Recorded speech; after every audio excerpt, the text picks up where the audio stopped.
this evening's meeting to order. Everyone, please check in. If you can, we are Recording having in some problems. progress. We are having some problems with some iPads, so everybody might not be able to check in, so we'll have to kind of watch around. And if you go to vote and your vote don't count, just raise your hand and we'll get you. Next thing on the agenda, if you'll all rise and take your hats off, please, for the Pledge of Allegiance. I pledge allegiance to the flag of the United States of America and to the republic for which it stands, one nation, under God, indivisible, with liberty and justice for all.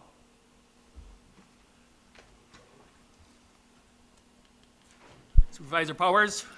Creator of all things, lover of all living beings, the founders of this country won liberty for themselves and for us, and lit the torch of freedom for nations then unborn. Grant that we and all the people of this land may have grace to maintain these liberties in righteousness and peace. Give us a zeal for justice and the strength of forbearance, that we may use our liberty in the support of all humankind. Amen.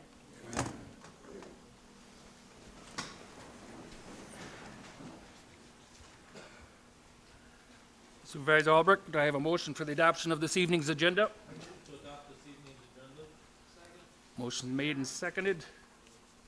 All those in favor signify by saying aye. Aye. Yes, sir.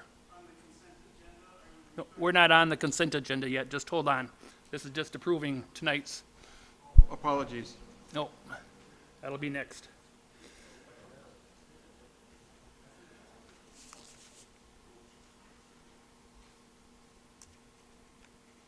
Let's see. No, consent agenda's down the latter part, page 2. All right. Public comment at this.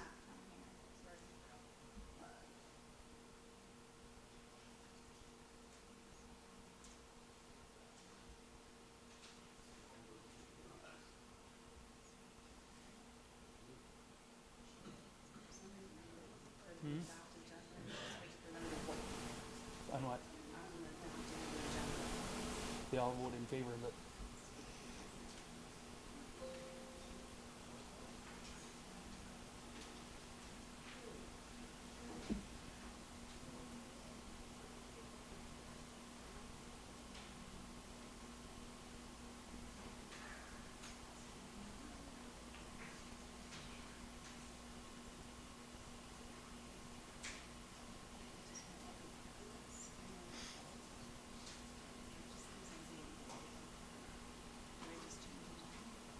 You'd all be in favor of it.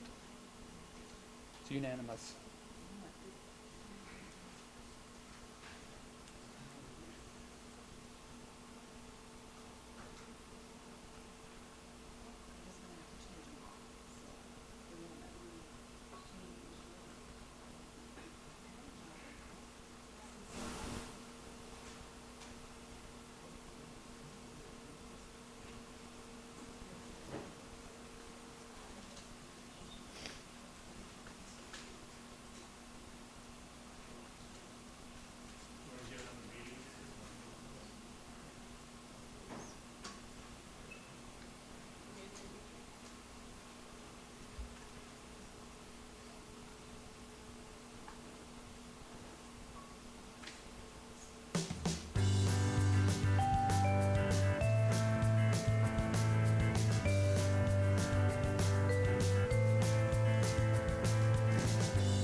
All right, at this time, anyone from the public wishing to speak to the county board on anything for about the county may speak at this time. You'll have 2 minutes.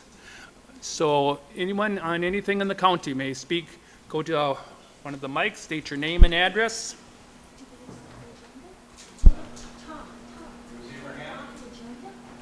Huh? 1811 Yes. Go ahead, I'm sorry. Abraham, 1911 80 Joe Drive, Longville, Roma. Greetings to all of you. Financial Supervisor Ralph Harrison, also to County Executive Damo. Thank you for your time today. As you probably all are aware, that I submitted via email a proposal request for the build of new pickleball courts at the Winnebago County Community Park. I did that on May 14th. I sent it again to all of you yesterday, along with our flyer with our second annual fundraiser, our Oshkosh Pickleball Club fundraiser. We're having our second one in July 6th at Fox River Brewing Company.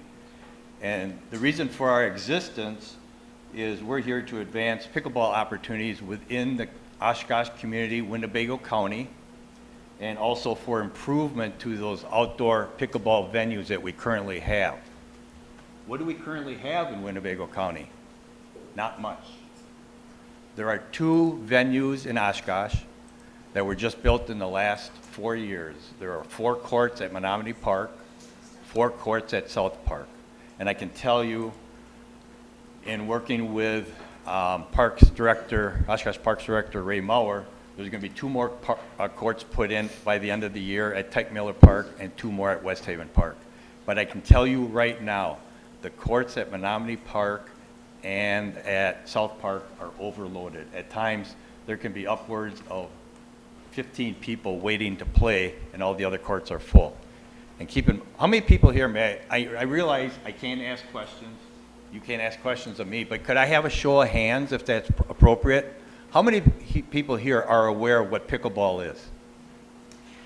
That's good. Here's what a paddle is, and this is what the ball looks like. It's really low cost of entry for participation. Very low cost of entry, but then the benefits are great. Great cardio workout, and I can tell you in 2 hours, a person could get upwards of 7,500 steps in 2 hours. It's also great reflex conditioning because of the reaction time of hitting that ball back and forth. And you should also know that typically pickleball is played with 4 people, 2 on each side of the net. So you play partners. You can play singles, but it's typically partners. And one of the greatest benefits of pickleball is the social interaction. And when you consider the age spectrum of players in the letter I sent, you saw where the national average is down to 38 years. But I would say here in Winnebago County, it's probably still in that 50-plus range where the bulk of players are, although a number of younger players are coming in. And for the first time, the Oshkosh Rec Department is offering, for their summer program, pickleball lessons to kids. Time's just about up, sir. Oh, is it really? Oh, shoot. So we're looking for venues to play pickleball, and the Winnebago County Park is a great opportunity. The current court there with that sports court surface is very dangerous. It's very slippery, and the ball does not bounce properly on it. So it really cannot be used. And the park is a great venue. There's so many different activities out there, but there's really nothing there for pickleball players, which is the fastest growing sport in the U.S. and probably has been for the last 8 years. Thank you. Sorry, okay, thank you.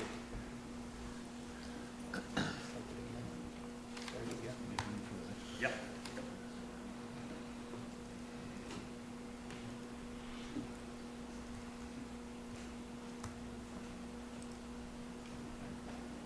Anyone else wishing to speak tonight, board? Good evening. My name is Tracy Ogden, 8021 Cavendish Road, Neenah. I'm here today as the CEO of the Boys and Girls Club of Oshkosh to ask you to reconsider your decision on March 21st to not allocate the county ARPA funds to nonprofits. Your Boys and Girls Club has served the Winnebago County community for 53 years by keeping to our mission of improving the lives of children and families. We serve over 3,000 kids ages 6 to 18 every year. Our main location is downtown Oshkosh, but we also have 14 after-school care sites plus a year-round site in Omro. Our club serves our members, 55% of which are free and reduced lunch. The work we do is critical to keep kids safe. After school and on non-school days, every time that school is closed, we are open. through many different program areas of academic success, mental health services, and basic needs. We have staff working in the high schools directly with our kids to have a 100% graduation rate. We are the largest youth-serving organization in Winnebago County that provides basic needs services to over 300 club members and families. We provide on-site showers, clothing support, hygiene support, back-to-school support, rental and bill assistance, meals, mental health services, and more. All of this is provided to any member for $25 a year. And if you can't afford that, we will scholarship you. Through the pandemic, we opened our doors every single day and served more families that were struggling with being out of work. From March to June alone, we served over 250 families with hygiene products, cleaning products. Staff called every week to check on kids and even did front door drop-offs to check in. We are in the middle of an $18 million build to our Boys and Girls Club to serve more kids and to serve this community. We are asking you to please consider opening up your options and helping us to serve more kids on a daily basis. We are also opening the Hyde Family Community Center, which will house 24 nonprofits to help case manage our families that are in need. Not just our families, but all of Winnebago County. We want to help work on generational change and think of the power of the collaboration that we could have if we all work together. Thank you. Thank you. Anyone else wishing to talk?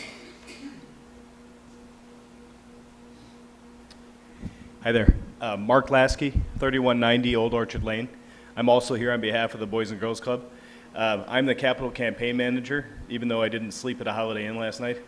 But I make that point because we didn't hire somebody to do it. I've been on the board for almost 20 years. I'm a past president, believe in the mission of the club. Tracy mentioned we serve over 3,000 kids annually. We've never asked for nor received anything from the county. It's an $18 million project. It's been 18 years since we had a capital campaign. We have the support of the community. We have an endowment, 1.5 million of that, so we're not coming back to you, but we need your help.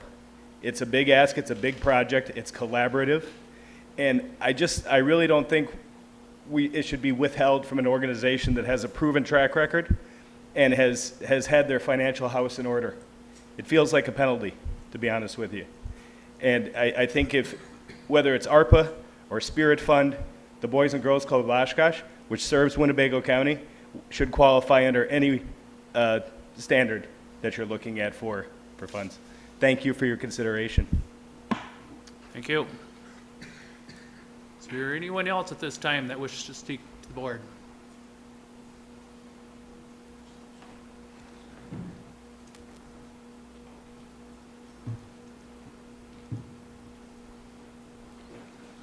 My name is Eric Locke. I live at 404 Michigan Street in Oshkosh. I'm just here to object to the nomination of Tim Ernst to the county board for District 20. I believe his past record, which has been shown through the university and other sources, has been all negative. I just want the board's consideration. Thank you. Thank you. Anyone else?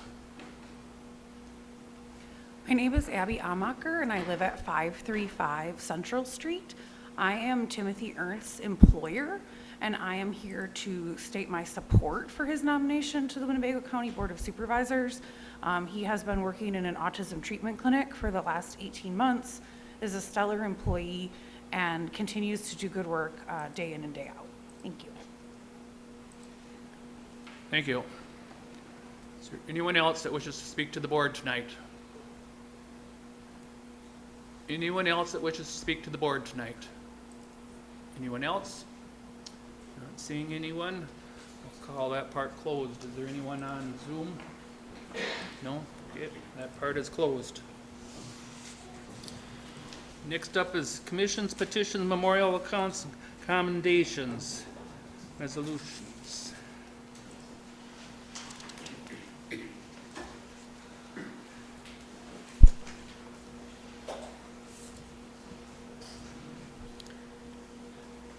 The following resolutions have all been referred to the Legislative Committee. Door County, Resolution Number 2023-43, requests State of Wisconsin to use a portion of the 2023 budgetary surplus for the maintenance, repair, and replacement of county trunk highway system. Douglas County, Resolution Number 26-23, requests State of Wisconsin review and revise compensation rate for state public defenders. Jackson County, Resolution Number 19-05-2023, requests state to revise the current real estate transfer fee revenue sharing formula. Lincoln County, Resolution 2023-04-27, resolution requesting the state revise the current real estate transfer fees revenue sharing formula. Portage County Resolution, resolution to request the state revise the current real estate transfer fees revenue sharing formula. Price County, Resolution Number 19-23, requests the state of Wisconsin to address concerns of Act 216 relating to distributing the proceeds from the sale of tax delinquent property to the former owner. Vernon County, Resolution Number 2023-33, request to revise the current real estate transfer fees. The following petition has been referred to the Planning and Zoning Committee. 001, Stephen C. Kratz, Town of Algoma, rezoned from A2 General Agriculture District to R2 Suburban Residential District. We received the following thank you cards.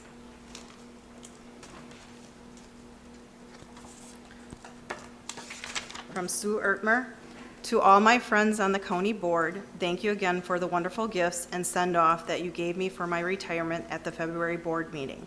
It was appreciated more than you know. I'm also thankful for all the wonderful years and memories I have of working for Winnebago County. You are all part of those 42-plus years of wonderfulness, and I want to make sure that you know it. I miss all of you and wish you much success and happiness. Sincerely, Sue.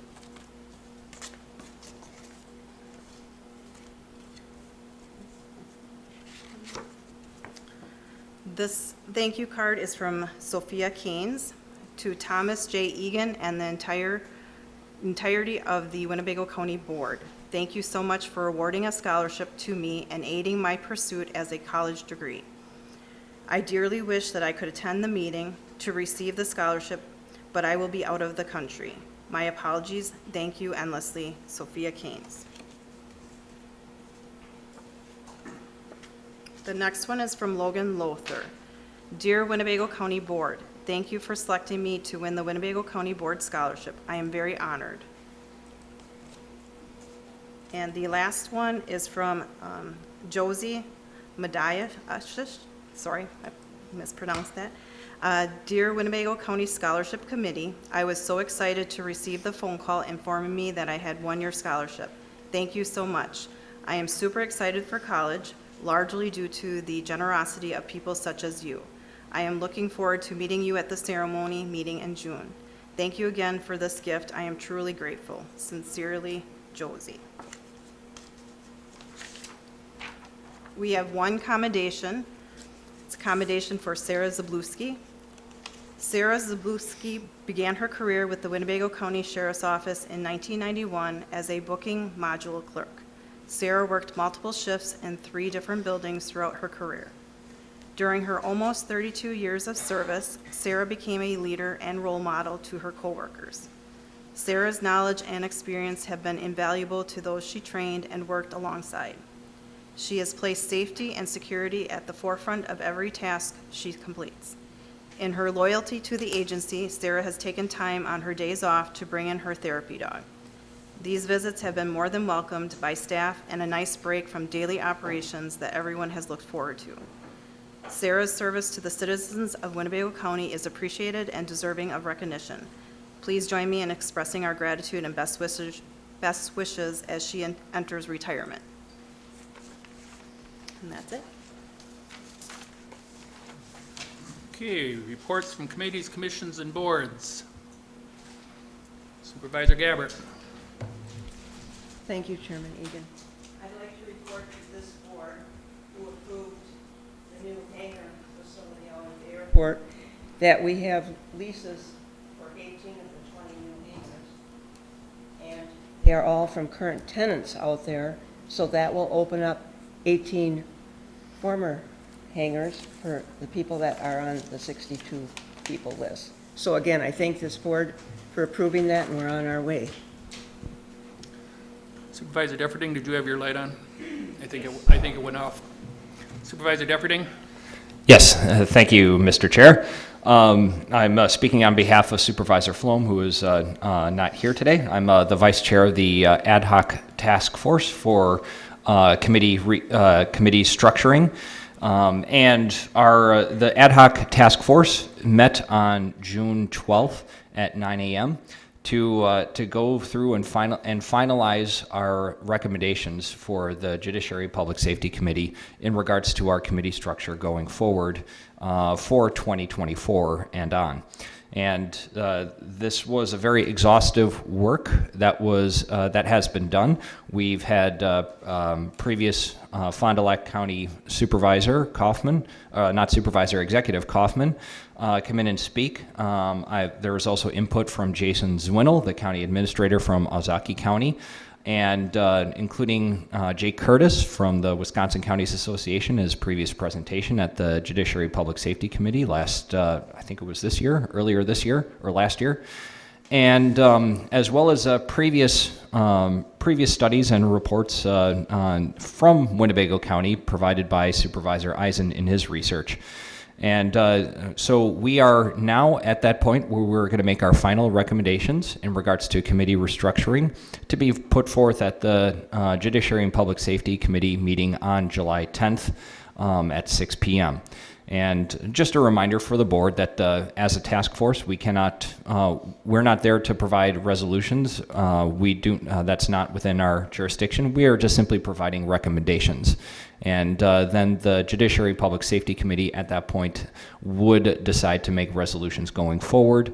So I just encourage that everyone come to the Judiciary Public Safety meeting on July 10th at 6 p.m. so we can discuss a little bit further on committee restructuring. Thank you. Supervisor Bender? When you leave tonight, if you look in the lobby, you'll see some signs for the fair. If everybody could pick one up, there's 30 signs down there. The clerk's office would like to not have to take them back. And then there's some posters up front. If you want a poster, if you have someplace you could hang one, they'd appreciate that. Tickets for the fair are on sale. If you buy them in advance, they're $12, $15 at the door. And PGI, you can buy your tickets at the Parks Department. They're not going to sell them on site, so if you don't get them at the Parks Department and you decide you want to go at the last minute, they're not going to sell them on site, so you have to buy them in advance. They're $10. Okay, not seeing anyone else. Next is the county exec. Yes. I don't have an option to speak, so. Okay. Supervisor Stafford. Thank you very much, Mr. Chair. Two things really quick. First is a reminder that July 4th, Sheriff Motz will be speaking the Declaration of Independence, and actually County Executive Dema will also be there in my stead as I'm not able to attend. But that is July 4th. I would highly recommend it. It is a fantastic thing that we do as a county. And it went to there last year, and this is phenomenal. And the other is, I know that oftentimes we talk about not-for-profits that, are kind of maybe south of 76.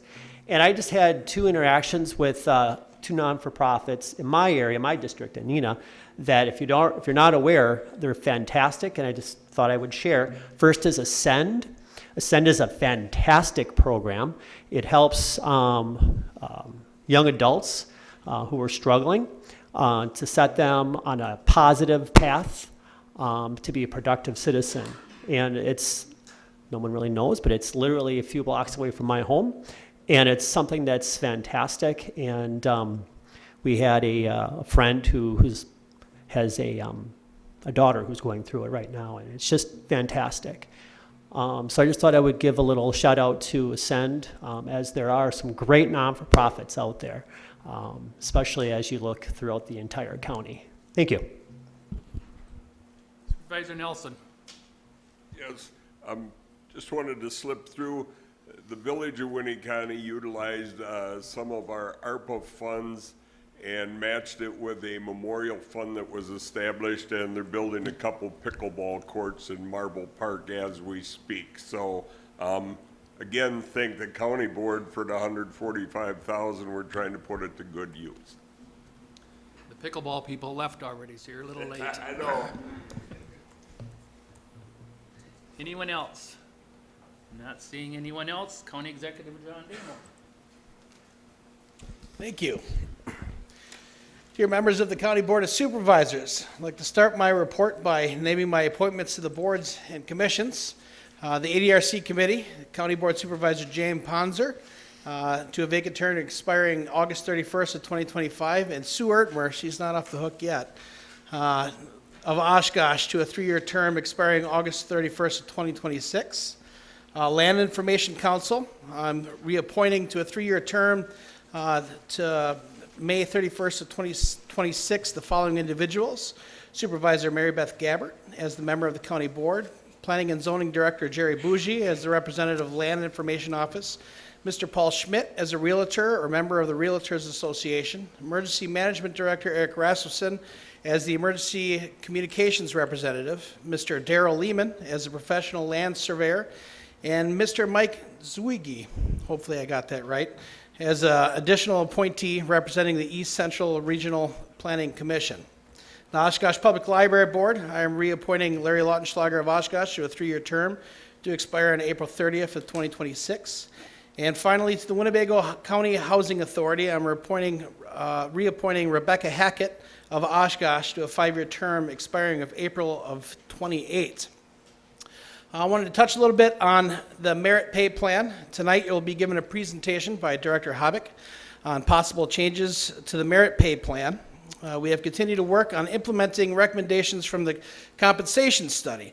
One of the next steps relates to updating the merit pay policy and adding a component that would adjust wages based on changes made to the compensation schedule. This will help minimize creating future in-range compression issues while still providing the board with flexibility to meet budgetary targets.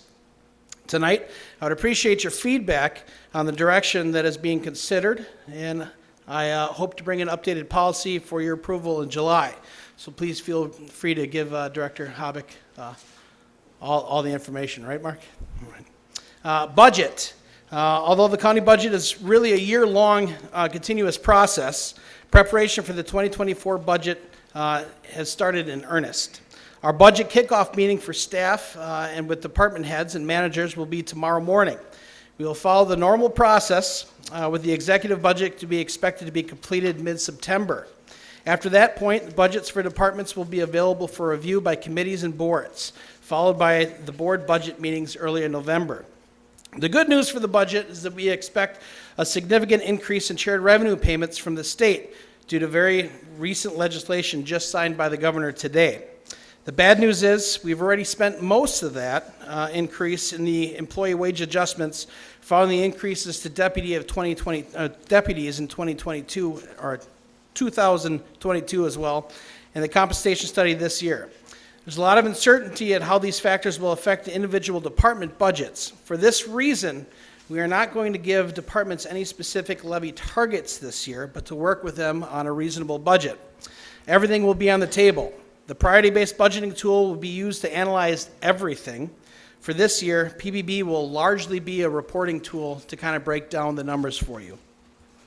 Other budget challenges includes we're looking at a 3.2% expected increase in health premiums, first increase in 4 years, and a 4.9% increase in dental premiums. That's the first increase in 10 years, but it should not be absorbed by the raises that people are getting, so it won't be neutral. I want to talk a little bit about state revenue sharing. I had the pleasure of attending the press conference today in Wausau where Governor Evers signed Assembly Bill 245 into law. It's a big deal for local government. The new supplemental shared revenue appropriation for Winnebago County is $1.78 million. This is an increase from the bill introduced today by the Assembly. There will be an increase of personal property tax aid as well, as that tax is now fully repealed. Other provisions in the legislation are being analyzed for the impact of Winnebago County. Specifically, The innovation fund did pass at a healthy $300 million and will produce shared service agreements if the county could receive grants. So if we collaborate with other small or local governments, we can get some grant funding to help offset some of those costs. The new revenue under this legislation is about 3 times our normal net new construction. While this will not solve our budget issues, it does put us on a path to financial security. And thank you. With that, any questions? Supervisor Nussbaum. Thank you, Mr. Chairman. I'm wondering why Winnebago County is still giving COVID shots and promoting them, even with all the information that's out on how dangerous they are and how many people they're killing. And I'd also like to know if we are profiting from these shots. I can tell you this, when I ran for county executive, the mask was the hot topic. And at the time I said I wasn't for a mask mandate, but I also wasn't for a mask ban. And that's a tough line to toe. I do know that our vaccine clinics out at the expo are no longer, and they're going through the remaining stock that they have of the people that want to come get it. I completely respect your opinion, and I'm not saying I totally disagree. That being said, that is winding down. Those will be going to providers. But at the time, we are not profiting. All those are being done for free. There is no cost on that. But I do understand your concern. Supervisor Powers. Thank you, Mr. Chairman. I had to work Saturday morning, but I understand you had some very kind words to say at the annual wheelchair wash. Would you just make a little report on that for us? Thank you.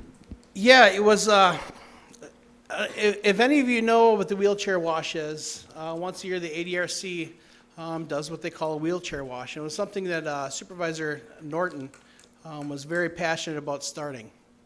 And it was kind of touching that this happened to be on his birthday. So there were cupcakes around. But it's an awesome event. So we have people that come by with their wheelchairs, and then we transfer them the wheelchairs. They can bring all their backup wheelchairs. And DA Spar was there, and Bill was manning the food station with Supervisor Ponzer, and we wash them. We literally get on our hands and knees and scrub them. And then it goes to a tech that tightens all the bolts to make sure the wheels are working. There's anything that's any issue on the wheelchair, we fix it for them for free of charge. I think we had 10 wheelchairs come through this year. It's 10 to 12. But it's a fantastic event. Kind of sad we only do it once a year, no pressure, Bill. But it really is a great event. Thank you for bringing that up. Supervisor Harrison. Thank you, Mr. Chairman. I'm just making a request or an ask, if I can, that well, pickleball is a big thing right now, and I've heard a lot about it in the last 2 months. And we got the Winnebago County Park and that. It's a big growing thing. A lot of people at all different ages are participating in it.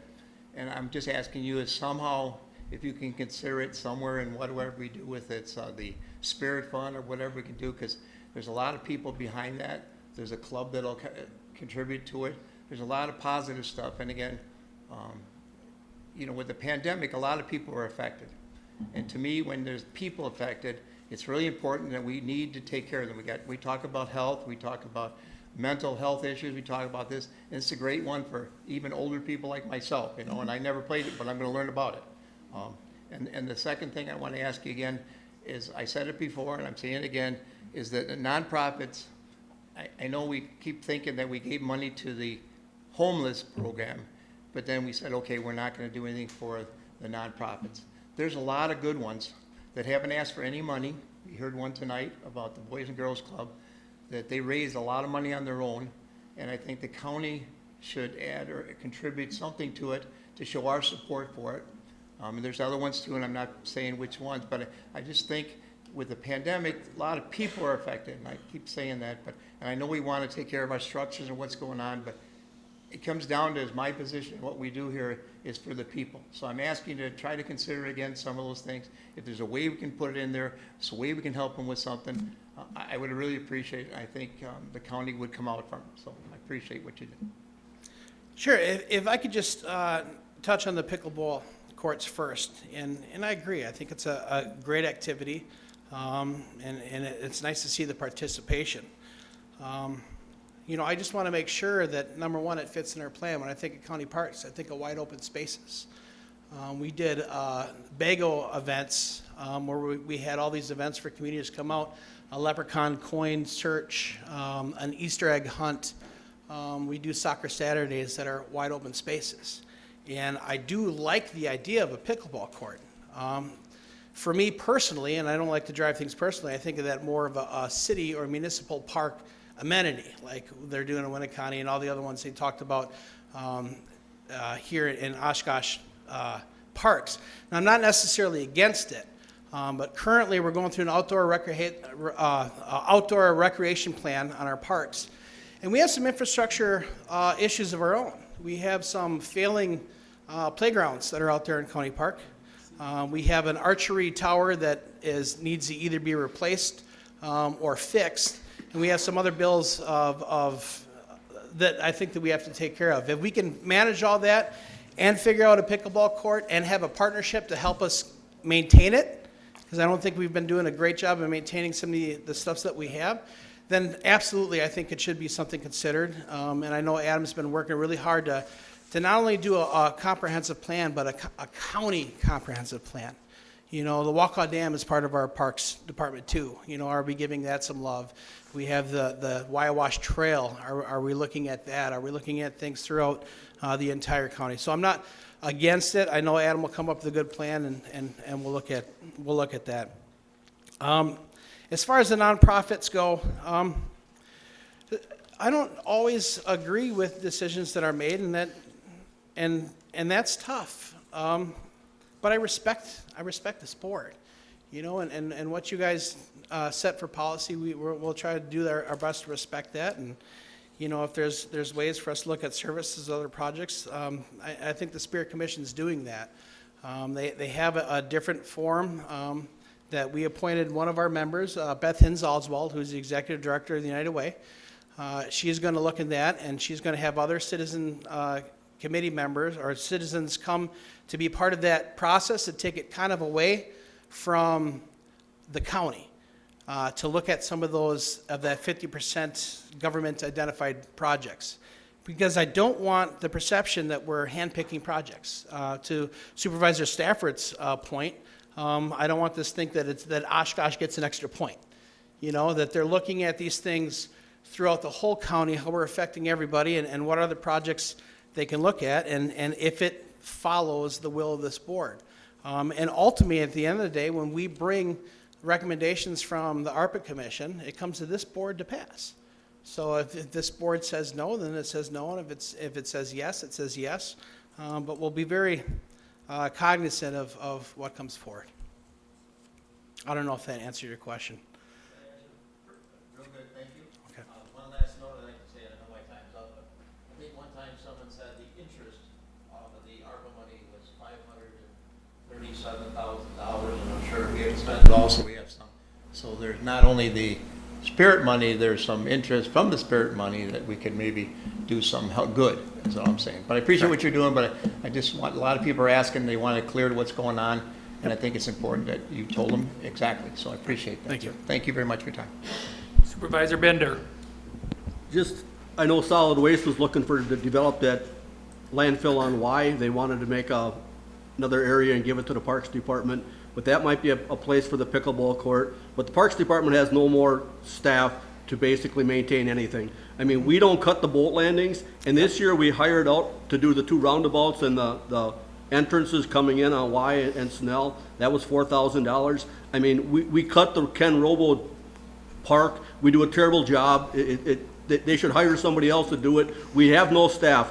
You know, we can't maintain what we have now. We have 4 full-time employees. 2 of them mainly work at the Expo Center. And everything else you see in the county, you have 2 employees to maintain, plus some seasonals. So the pickleball courts are a great, you know, investment in the community. And maybe Solid Waste, they're going to develop that land, and they wanted to basically put like a pavilion there and you know, some activities for people. Maybe they might be interested in paying for some pickleball courts, but if they do, hopefully they find somebody that can cut the grass, because the Parks Department has no people to do it.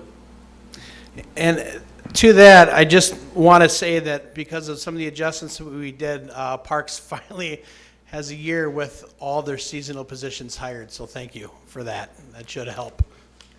Supervisor Dowling. Thank you, Mr. Chairman. Hi, County Executive. Thank you for being here. Just curious to know, you had alluded at one of our last meetings about hiring someone to write grants for nonprofits. Was that person hired? I will go back on that. It was not to write grants for nonprofits. Okay, thank It's you. it's a management analyst to help us for some of the grants that are available for the county. Sure. And to help some of our other municipalities on that and townships. And more of a management analyst to take a look at these things, like what's the best use of our money for the Parks Department? What are some of the things we could do with this innovation fund from the state? What are some of these collaborative efforts that we can do? Somebody to really take a look at the numbers of, does it make sense for us to purchase vehicles or to lease them? Somebody to sit down and crunch those numbers. I know, Mike, we've talked about that as a need for quite some time. That was not hired. That position was passed through the ARPA Commission and then directed to P&F. I had thought that we also had a 10% deviation in that resolution. I thought we made a motion to separate that. We did not. We went back, checked the meeting, so we sent it to P&F with just the position. So that position is now going back to ARPA Commission to look at it again, and then hopefully through P&F, and then we'll come here for the board approval. So it has not been hired. That made me exhausted. Thank you. I apologize. I wanted to make sure that I clarified. So Thank you for the the update. question. Yeah. Supervisor Hanson. Thank you, Mr. Chairman. Mr. Damo, to follow up on Supervisor Dowling's question on the grant writer. You and I have spoken about a grant writer. In the resolution that's before now that may go back to you, is this something that sunsets, or would this be a permanent position? And to be honest, I would be in favor if whatever the salary is, I'll just pull out a number of 50,000. They are required to write 4 times or 5 times their salary to maintain. Otherwise, it sunsets. Is that a condition? Sure, and I would even to either raise or to save. You know, as a management analyst, looks for the efficiencies in the county. Where are we overspending? What are the things that we can do to save better? Yes, the proposal was to pay for this position for 3 years. It was a sunsetting position off the interest of the Spirit Fund. And after 3 years, we would see what the results of that is. There are no management analysts in Winnebago County. None. And Director Collard would probably be better at explaining the need for one. But yes, it would be a sunsetting position. And I would not be against the stipulation of a requirement to make back its salary and then some. Thank you. Not seeing any other lights, I have one, and you and I have talked about this, but I think the whole board needs to know about it. The board approved $145,000 to give out to towns, villages, and every place else. Where is that at, and why isn't it out yet?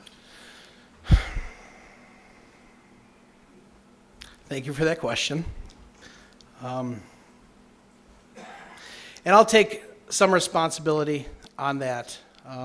Our team is working really hard to get this out. And that's one of the reasons we asked for the management analyst and the help. But if you think about it, our human service director is here. Our human service department, one department, has a larger administration team and a larger finance team than the entire county. And I'm not trying to make an excuse because I think they're doing good work. I think Director Collard is doing good work. I think Paul and Carol are doing good work, but there is a lot of moving parts. If this was business as usual, county business, I think it'd be done and over with, but there's a lot of extra things going on as far as Munis, Tyler Munis. We approved that. We just upgraded our financial software, six versions, so we're catching up on that. Priorities budgeting, going through all of our programs at the same time. And I think we're close. Mike, you might know a little bit more than me on that one. I know Ethan and Paul worked on the process for towns. if you don't mind, if I could divert that to Director Collar and see if we have a timeline on that? I'm sorry, I don't really have a timeline on that. I know Ethan and Paul are working on it, coming up with something, but you're right, there have just been too many other projects, so I've moved out of ARPA, as you know, and doing some of the other things, and, you know, we've got the budget process starting as well, and a bunch of other federal and state entanglements to deal with, so it just hasn't got done. Right. So I'll take responsibility of that. I'll get back to you as soon as I know. We'll make sure that we get correspondence out to the towns. I know the towns probably need the money more rapidly than some of the municipalities. Right, because a lot of them's got projects going on, and they don't know where that money's gonna come from. Yep. Even though supposedly the state's gonna get us more money too, but until it gets here. So if you could get it, we'd appreciate it. Supervisor Robinson. Thank you, Mr. Chairman. All I gotta say is just thank you to you. I know we talked about this already, but I'm gonna tell the board about it. The Wounded Warriors of Wisconsin are gonna be having an event on August the 12th. It'll be a fishing event, and our Winnebago County, Damo is gonna be there to speak in behalf of our county. So I really respect that, and thank you for doing that. And thanks again. Thank you. I appreciate you for bringing me the opportunity. Okay, we kind of went into questions, and I do not believe that we went ahead and approved his appointment. So do I have a motion for the approval of? That, I believe that's in the consent agenda. Okay, real good. That's right. I forgot. It's underneath consent. Hopefully. Yes, it is. Okay. All right. Okay, no other questions? I thank you very much. Thank you. All right, next is my here, and we'll start off with the appointment I had. I just kind of want to bring you all up to date because I know there was a lot of emails that went out, there's a lot of questions and everything. But one of the things that we have to do when a vacancy is open, we can't just go ahead and appoint somebody. We have to go ahead and apply for it and everything else. And this was posted in the Northwestern. It was posted and signed on 1/24. So that went out there to Gannett, saying about to have it posted. It was also, it went on the county's website on 4/19/2023. So we had done all the posting correctly. And the only one, I want you all to remember, like if you go ahead and if you're running for county board and you don't have your signatures in on time, you can't get back onto the ballot. You'll have to go ahead and run as a write-in or whatever. But anyways, the only one that applied was Timothy Ernst, and this was filed in the clerk's office on April 27th. So, and then Vice Chairman and I went ahead and we interviewed him, along with, we had Mike there. Mike did not make any decisions or whatever, but we just wanted to make sure everything's all right. Last time that we had to do this, there was 4 candidates. This time was just went down to 1. So I think that we followed everything all correctly.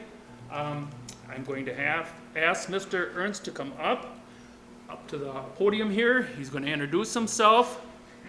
And if you have questions for him, with respect, go right ahead.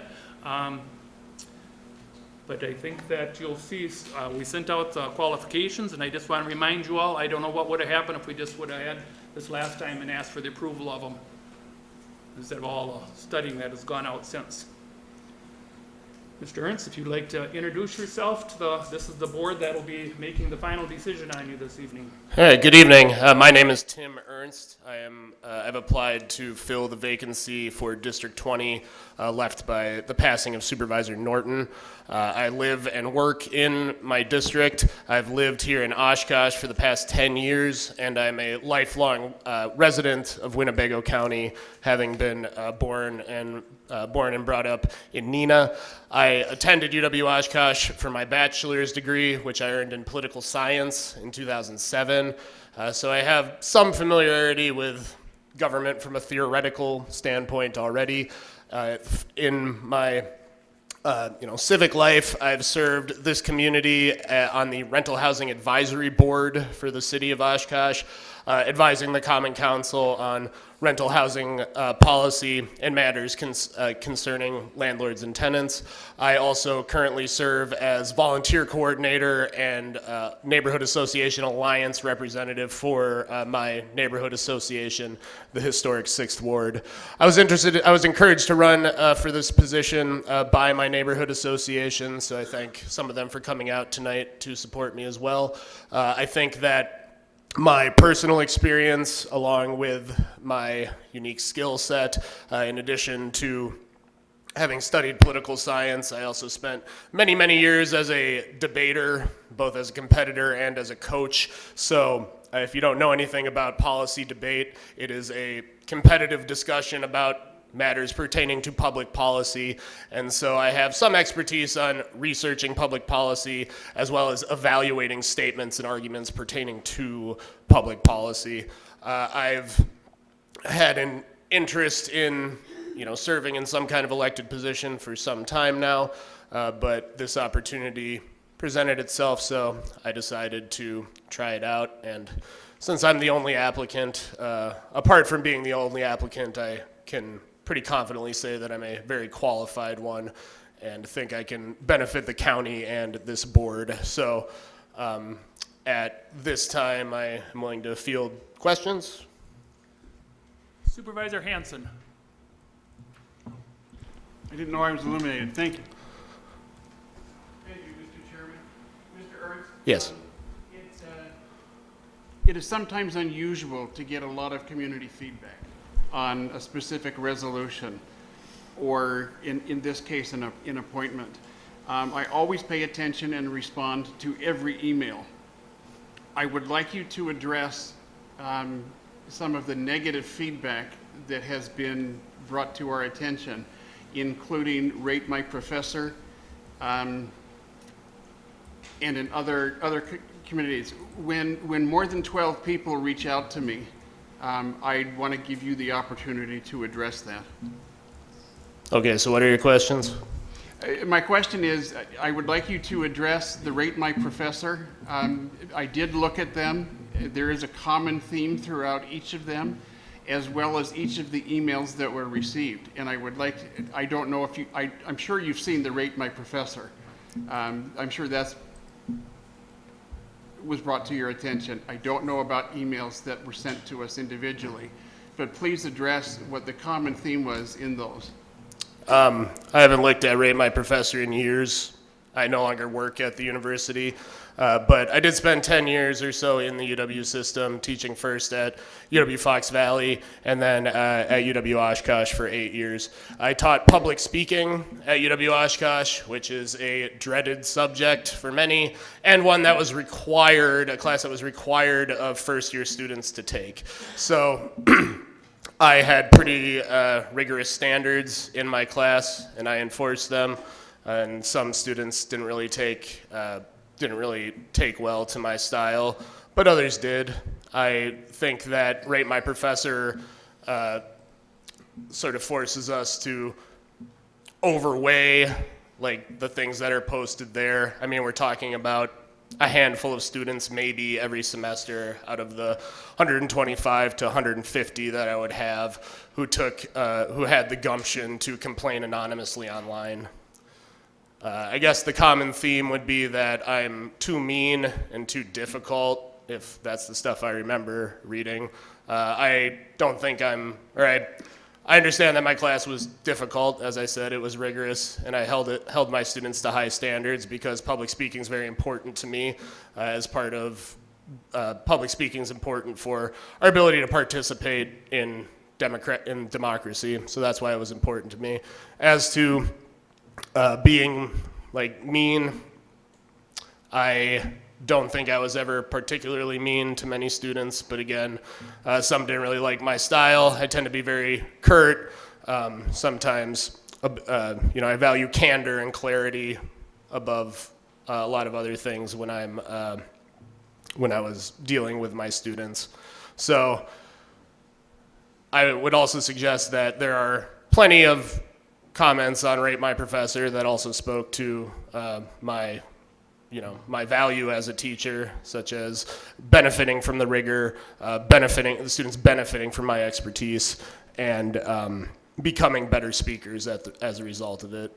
If there's any reason why you think those few comments have bearing on my ability to do this job or this position, I would gladly answer those questions directly. I don't know what the emails you got sent said, so. That's absolutely fair. I appreciate that response. Given your experience and what you just said, if it's fair to ask, why did you leave UWO in January of 22, as you put on your resume? My contract was non-renewed because there was no classes available due to enrollment decline. So I was a lecturer, not a tenured staff member or anything like that. That means that I had to reapply for my job every single year that I had it. And although we got a contract, that was just that didn't really mean much because I found myself unemployed in the middle of the school year, being on after having been there for a number of years. I think that's it for now, Mr. Chairman. Thank you. Supervisor Dowling. Thank you, Mr. Chairman. Hi. Hello. Thank you for coming tonight. Sure. My question, not necessarily in regards to the emails or content that we got, in regards to yourself. My question was more so it looked like some of the reviews were dated in 2023, and I was just curious to know if you are still actively working at UW-Oshkosh or UW-Fox Cities, just Nope. because we work closely with them. I am not, and UW-Fox Valley is also UW-Oshkosh now. But no, I haven't been there in over a year and a half. My guess, if I had to guess about recent comments, I would, I can theorize about it, but that's about the best I can do. And as I said, I haven't been on Rate My Professor in years. No, that's okay. So- I was just more concerned about conflict of interest as far as funding would go, if any of that were tied to you. But if you're not, that was my question. Yep. Thank you very much. Sure. Supervisor Harrison. Thank you, Mr. Chairman. I appreciate you taking the time. I'm just kind of interested. You got credentials and you did all that stuff, and that's great. I understand that.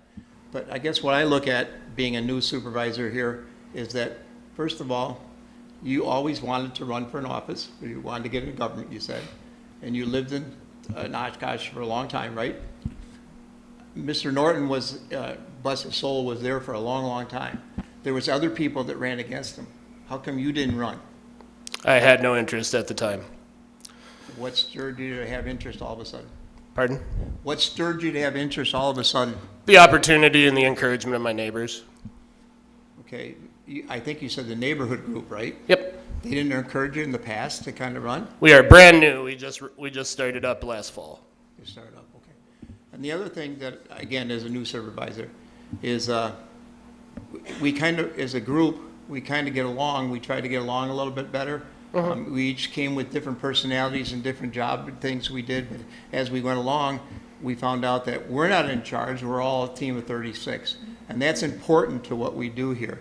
And then, I guess, you have other credentials. I'm just worried about personality, getting along with other people. How do you feel about that? I think I get along fine with other people. No challenges? I mean, everyone has interpersonal challenges. Like, do you have a specific question? No, I just again, just general. I mean, I know from being in business a lot of times that we hired some people, we had some come in, and all of a sudden they want things done their way a lot of times, and there was static. And again, we've all learned to get along with somebody else and get along with other people. I understand your side, and I want to do that, but I always look for that, because as you get in here for I think it's 6 or 7 months left of his term, that we just want to make sure you fit with us, that you want to be a part of it and want to learn. And I'm just worried all of a sudden, all those years you had a chance, what happened? That's all I'm saying. I'm just curious of how it's going to work. I think I have the capacity to learn and grow into this role. And I mean, I collaborate at work with different coworkers. I've engaged a very diverse student population over the years. And again, there's an extreme side of that, you know, was unhappy with my class. Sorry. I think, yes, that I have fully, and I collaborated in a civic sense on the Rental Housing Advisory Board. So collaboration, diplomacy, learning, I'm all about it. Last question. Did you ever meet Mr. Norton or spend any time with him in all those years you lived there? I met him when he was collecting signatures for his last run, yes. Okay. Other than that, you hadn't known him before that? Huh? Nope. Okay. Thank you very much, Mr. Chairman. Supervisor Powers. Thank you, Mr. Chairman. Supervisor Hanson mentioned he'd received like a dozen emails. I can't say I received that many, but the comments that were directed to me, either by phone or email or in person, I received positive comments from constituents.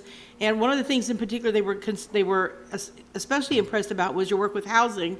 And I know that's something that's close to our county executive's heart. He's worked on those tiny houses, and he has talked about hoping to find ways of having affordable housing for the sort of middle management kind of people that we can grow our businesses. Do you want to say anything more about your work on housing? That was also something that was close to Supervisor Norton's heart as well. Sure. So that's the thing that most people have said to me. They were impressed with your work with housing. And if you want to elaborate further about that. I think I will, because I think this goes back to some of the comments that were made at the previous meeting against my appointment. In 2017, I became interested in, or like very motivated to be interested in participate in tenant right and renters' rights issues in this community, due in large part to sort of what I observe to be a coordinated effort of essentially miscommunication on behalf of the landlords and the apartment association, the Winnebago Apartment Association, which is the landlord like advocacy, essentially the landlord union, in order to defeat the rental inspection ordinance that the city of Oshkosh was passing. I tried to ask the landlords questions at one of their meetings. They kicked me out. And after that, I spoke at a few common council meetings, and then things got a little nuclear. Certain landlords began calling my place of work to, bring up some issues with Rate My Professor, like happened here. So that's sort of what suggests to me that maybe these are the same people making these complaints now as back then. They showed up at my house my home, my residence from time to time. There was a very, as well as threatening me with some legal action and stuff like that. So there was a very harsh response against my trying to defend tenant rights in the community. Once I was serving on Rental Housing Advisory Board, tenant rights was still a big focus of mine, and that continued to raise the ire of some of the landlords in the community. So in terms of my specific interest in housing, I am an advocate for tenant rights. The best way to prevent homelessness is to keep people in their homes. And so I have observed in my time on the board that there is some problematic things that certain landlords in town did, including things like legally dubious rent or lease provisions in their rental agreements, harassing tenants, threatening tenants illegally if they complied with if they let inspectors in, things like that. So those were the things I was trying to those were kind of the things I was trying to fight against on the board. I was also appointed chair of the board, position which I held for 3 years. So it was important to me in that time to provide a forum for people that wanted it, landlords, tenants, and other members of the housing scene, AdvoCap, World Relief, organizations like that. And the board was dissolved recently by the city in a recent consolidation of boards and commissions. So I have a little bit more free time now. Thank you.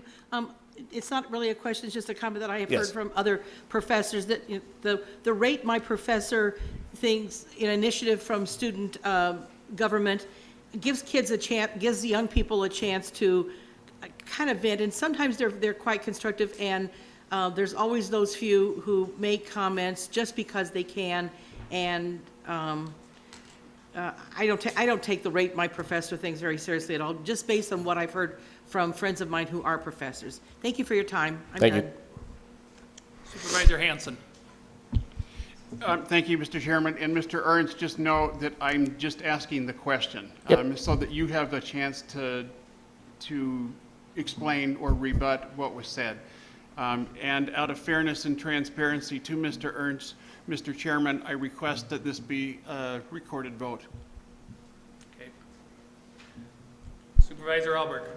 I don't know this gentleman, but of my 30 years on the county board, I've ever witnessed this kind of scrutiny of somebody trying to join our county board. Did you want to repeat it, Dave? Or they said they couldn't hear you. Supervisor Nussbaum. Thank you, Mr. Chairman. I don't have any questions. I just have a comment. I'm concerned that there are so many people that are opposed to this, and so many diverse people that we heard from that are against this. I'm not sure if I'm going to be able to vote for you. I'm sorry. Well, I don't know what you mean by diverse necessarily. As I said, I never saw these emails. As far as the public comment, right, there was, from what I read in the minutes, one from last meeting, and then there was one today. Am I right? So 2 public comments like at these meetings? Okay, I'll address the one made today now.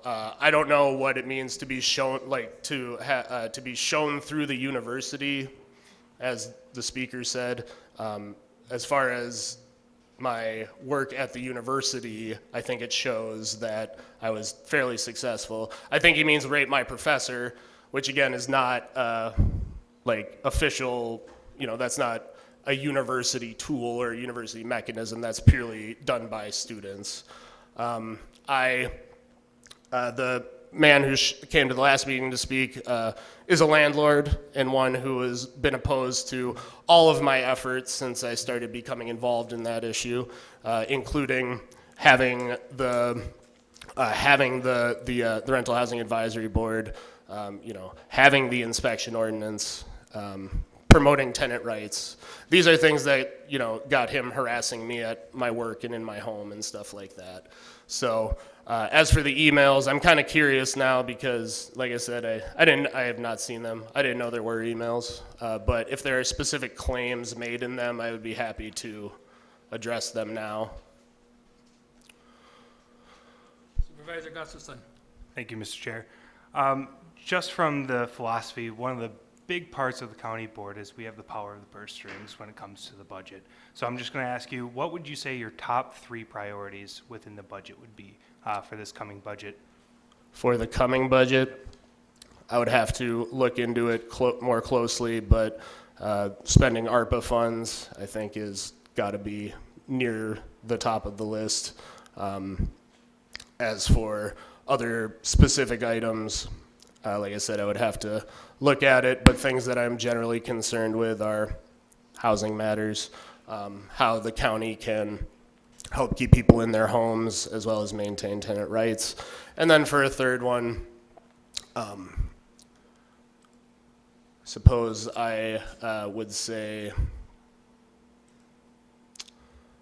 the maintenance side of things, making sure that there's, people to operate the plows and drive the vehicles and cut the grass and things of that nature. Because some of my experience working has been for that side of government as well, like doing the lawn mowing, driving around, stuff like that. So, sorry, that's not very specific, but those are kind of where my interest areas lie at the county level. No, that's all right. And again, it was just more of a broad question. There wasn't a right or wrong on that one, in my opinion.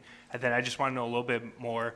Obviously, if you were to be appointed tonight, you have a follow-up appointment to the IT committee. Mm-hmm. Can you just give me a little bit of background with what you've had your experience with any sort of IT? I kind of saw a couple spots with some areas that you said you'd had maybe some cybersecurity background. So if you could just elaborate on that a little bit more.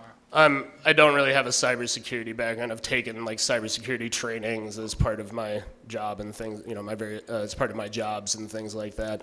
I don't have a lot of direct experience with IT. I've used IT like pretty extensively throughout my career, but this is an area where I would have to kind of grow into the role a little bit. Like I said, I'm willing to learn. I have a pretty critical and judicious mind, so I'm interested in learning more about the issue and seeing what I can do. Excellent. Thank you very much. Would just like to answer that, not necessarily for him, but if he gets appointed, I was going to put him on there because we have one of the supervisors that's resigned, and it's one thing that I know when we went and started over this year, within 60 days, this board wanted new ones in, so that would be the opening, so that's why his name would have been put on for IT if it comes forward. Supervisor Haran. Thank you, Mr. Chairman. Thank you for being here. I appreciate it. Certainly. I've got a few questions for you. Okay. And that was, I know your name was brought up at our last county board meeting. Could you explain to me why you were not here then? I was on vacation, which I planned 6 months prior to May. I hope you had a good time. It was okay. Only okay. Criminal landlords, could you explain a little bit more about what a criminal landlord is? I don't think I used that exact term, but That's did. what I heard. In my time on Rental Housing Advisory Board, I observed some rental agreements from at least one major housing provider in town. So someone who operates like 5 or more properties is kind of my definition for major in that regard, including provisions in their leases that were like of questionable or dubious legality. Specifically, one that stated that if student renters, in this case, let in city inspectors, that the students and the city inspectors found things wrong with the dwelling, that the students would be expelled. Like, that's not only unreasonable, that's totally unreasonable, it doesn't make sense, but it's something that this landlord put in there to, to make it so that the tenants weren't complying with the inspection. So this was in addition to a general lease? Yep, these were additional lease provisions, which are allowed by state law, but there are some things you cannot say in a lease. While this particular issue is not among them, we did have an attorney at one of our meetings say that to him it smacked of illegality. What do you see as landlords' rights? I think those rights are laid out in state law pretty clearly. I think the landlord has the right to, when leasing their dwelling, receive rent on a determined schedule, a schedule determined by the lease. I think the landlord has the right to communicate with the tenant and make sure that the tenant is keeping up their end of things in terms of general maintenance of the dwelling, mowing lawns, things of that nature. Landlords also have pretty substantial rights under the most recent omnibus landlord-tenant bill, which was passed in order to undercut the city rental inspection ordinance, BT-dub. But those include things like being able to charge tenants essentially fees for their time. That's a right allowed by state law. Landlords have the ability to evict for non-payment, although there's obviously steps that go into eviction. There's different types of evictions and things like that. So in a nutshell, landlords have the ability to own their property, to generate that income from it. Tenants have the right to peacefully enjoy that dwelling. Thank you. Yep. Supervisor Stafford. Thank you, Mr. Chair. Actually, the question is for the chair. Sorry. I'm a little confused why we're voting in the first place. And I understand it might be a legacy thing, but the rules do not say that this body needs to approve anything. It just says that you have to appoint within 60 days. So I get what you're doing, but I don't understand why you just don't appoint based on what the powers will allow. There she is right there. We looked it up, and the county exec and the county board, their appointments all have to be approved by the county board. Where is that, Marianne? I'm sorry, corporation goal. Under orders of business, if you go to K, it notes confirmation of county executive and county board chair appointments. And as you've indicated, practice has been that the county board approved the appointments, so that's where it was. Ah, okay. All right, thank you.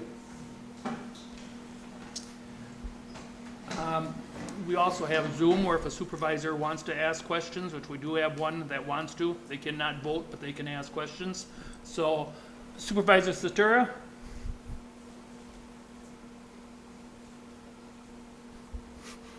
Yeah, thank you.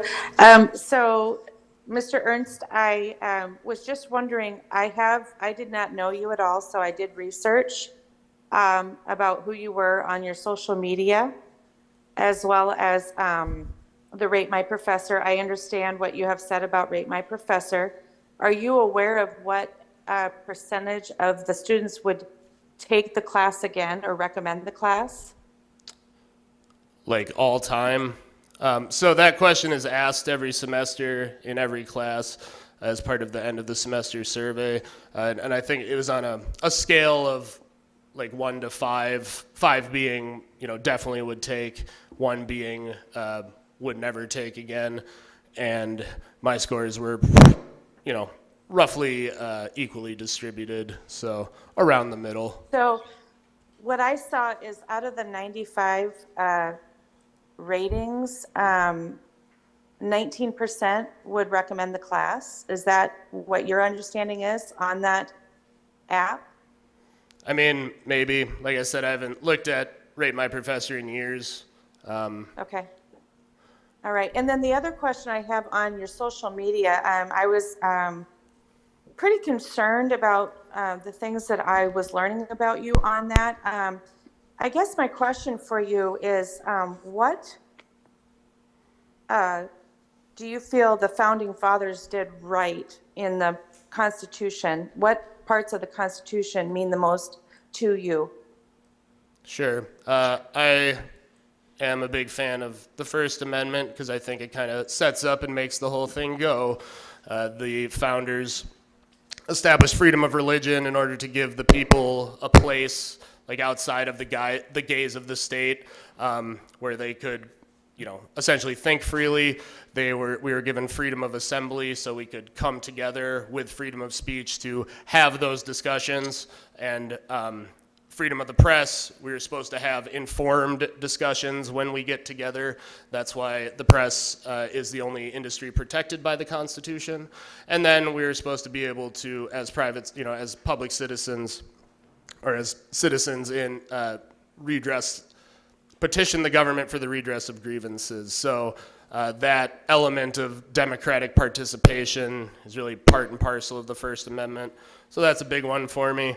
And then, I don't mean to interrupt, but just one, because I'm going to get off here. I'm in Virginia right now. I did happen to go to the National Museum of the Marines today and found myself tearing up as I was made more, continue to be aware of the blood that has been shed for our country. What are your thoughts on the military, Mr. Ernst? What are my thoughts on the military?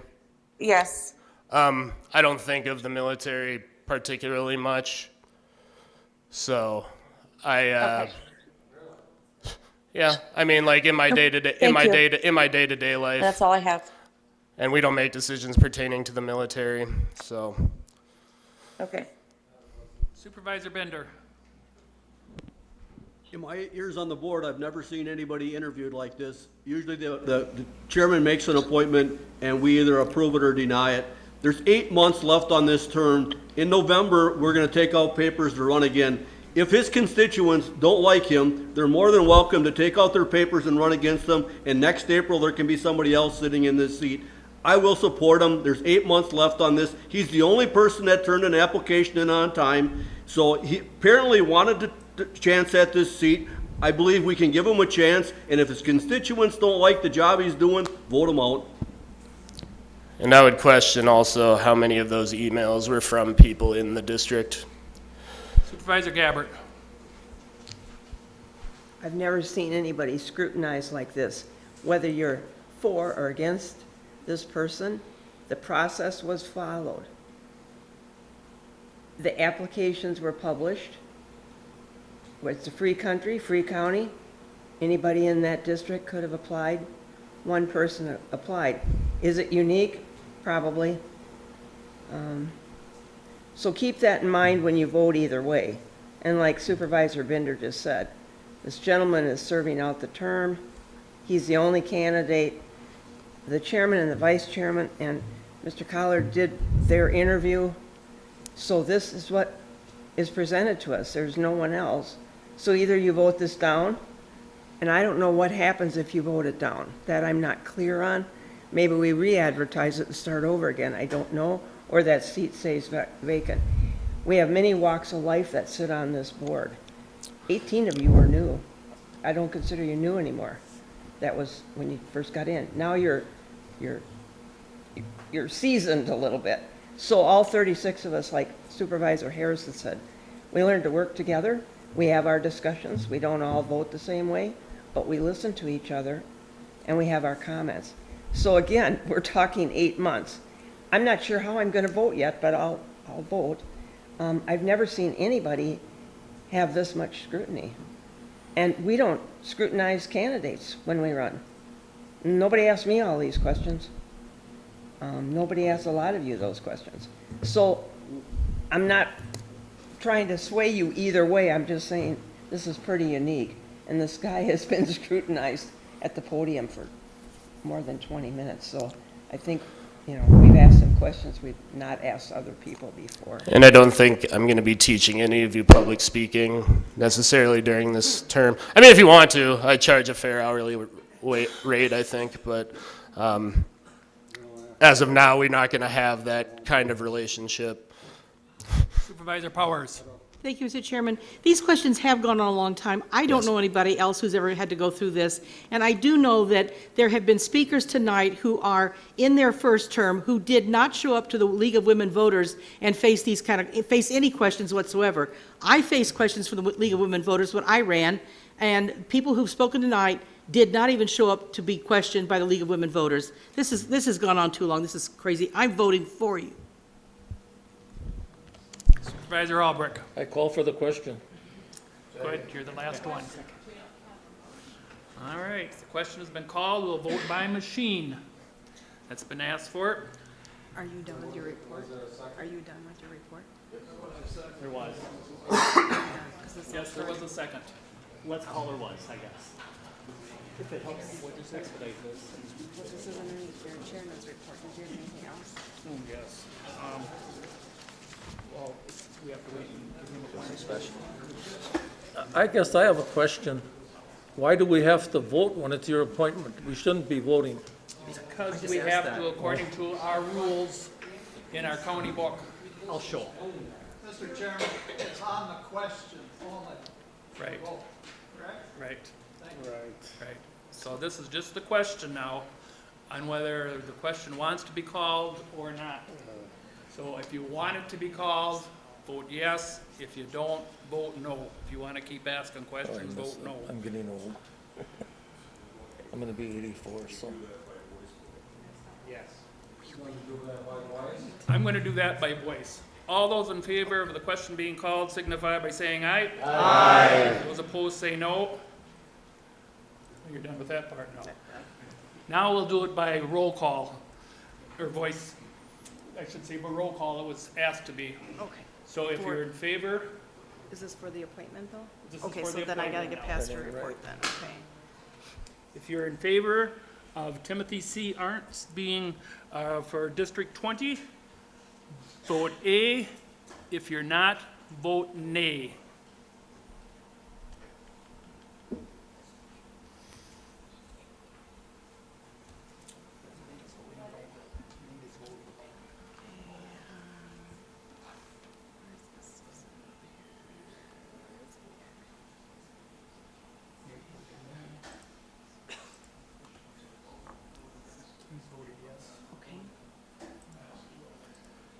Everyone else's machine's working? I only see two that, okay. The ayes have it. And the ayes have it. You are our new replacement. So if you want to come right over here in the center now, I will swear you in. Raise your right hand. Repeat after me. I, Timothy C. Ernst, I, Timothy C. Ernst, having been elected to the office of the County Board of Supervisors, having been elected to the office of the County Board of Supervisors, District 20, District 20, swear that I will support swear that I will support the Constitution of the United States the Constitution of the United States and the Constitution of the State of Wisconsin, and the Constitution of the State of Wisconsin, will faithfully, impartially will faithfully and impartially discharge the duties of said office discharge the duties of said office to the best of my ability. to the best of my ability. So help me God. So help me God. Congratulations. Thank you. You want to sign this here? Sure.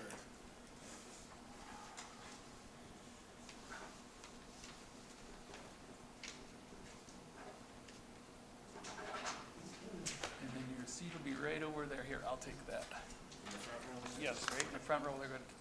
And then you'll be getting, they'll talk to you afterwards about getting an iPad and all that. Should I go sit there now? You can now. You're the new official person. So the IT one is next, because Julie had them separated. Okay. So at this time, I would like to go ahead and appoint Timothy Ernst to the IT committee. Motion made and seconded. All those in favor signify by saying aye. Aye. Those opposed say nay. Carried. Okay, hang on just a second. So maybe the chairman of that committee would want to speak with him afterwards. And Can we do it by roll call, or Pardon? can you do it by the machine, because that's how Julie had it in there? What? Do you want, I gotta change them all, or can they just, you want me just to? Okay. next we will have the scholarship recipients. If those of you getting a scholarship want to just come up and line up along the wall here. The clerk will call out your name then afterwards, and I will present it to you.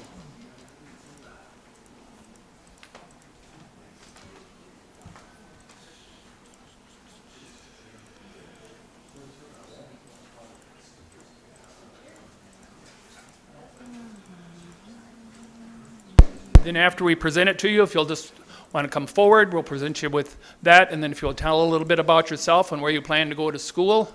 If any of the parents or whatever want to sneak up along the side and take pictures or whatever, don't be afraid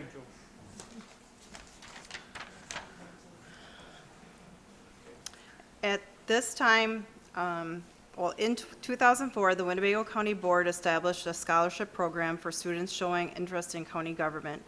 Each interested student is required to submit an essay on what elected office they would be interested in running for and why. A team at UW-Oshkosh evaluated the 36 essays that were submitted this year, and the top 9 essay scorers will receive a $1,000 scholarship for continuing education. Each recipient will receive the first installment of $500 tonight, and the second installment of $500 will be awarded upon submission of a 2.5 GPA, grade point average, or better, reported to the county clerk's office at the conclusion of their first semester of higher education. The Winnebago County Board is proud to present the following students with this year's scholarships. Alec Bricko from Winneconne High School, who is not here, or who is not able to participate in tonight's meeting. Brielle Deek from Fox Valley Lutheran High School.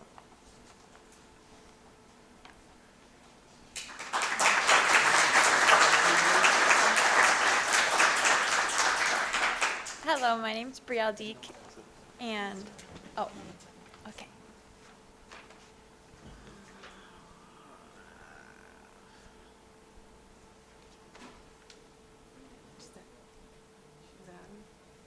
Do I have to turn it on?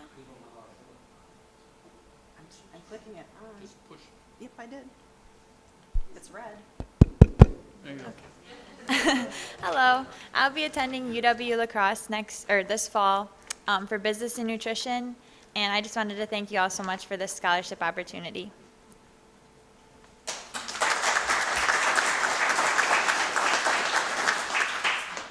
Ella Jager. from Winnebago High School. Hello, I'm Ella Jager, and I will be attending the University of Minnesota in the fall for nursing. So that's my plan. I want to say thank you to the scholarship committee for this opportunity. I'm very grateful. And a special shout out to Supervisor Doug Nelson for making sure that the Village of Winneconne is represented not just on the board, but in this scholarship competition as well.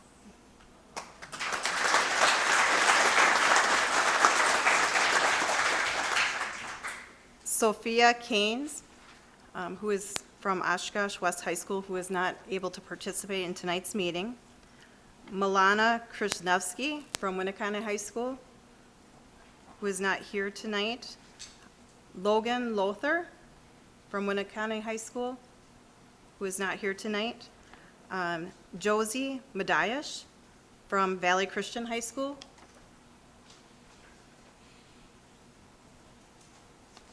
My name is Josie Madiash. Thank you so much for having us here tonight and for offering this scholarship opportunity and really a learning opportunity too about what you guys do.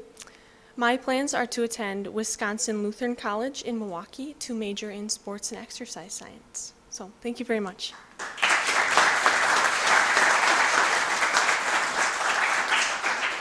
Logan Oshesky from Menasha High School.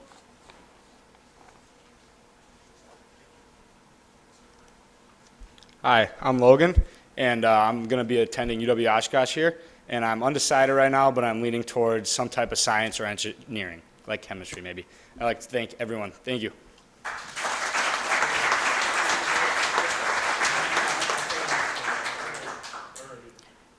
And the last one is Hava Zadro from Valley Christian High School.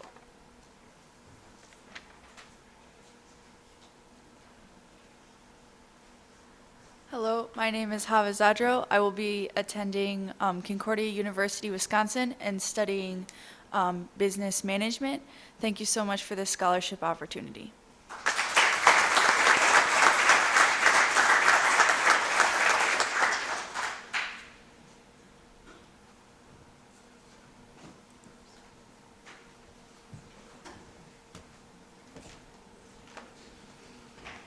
Let's give them all another nice big round of applause.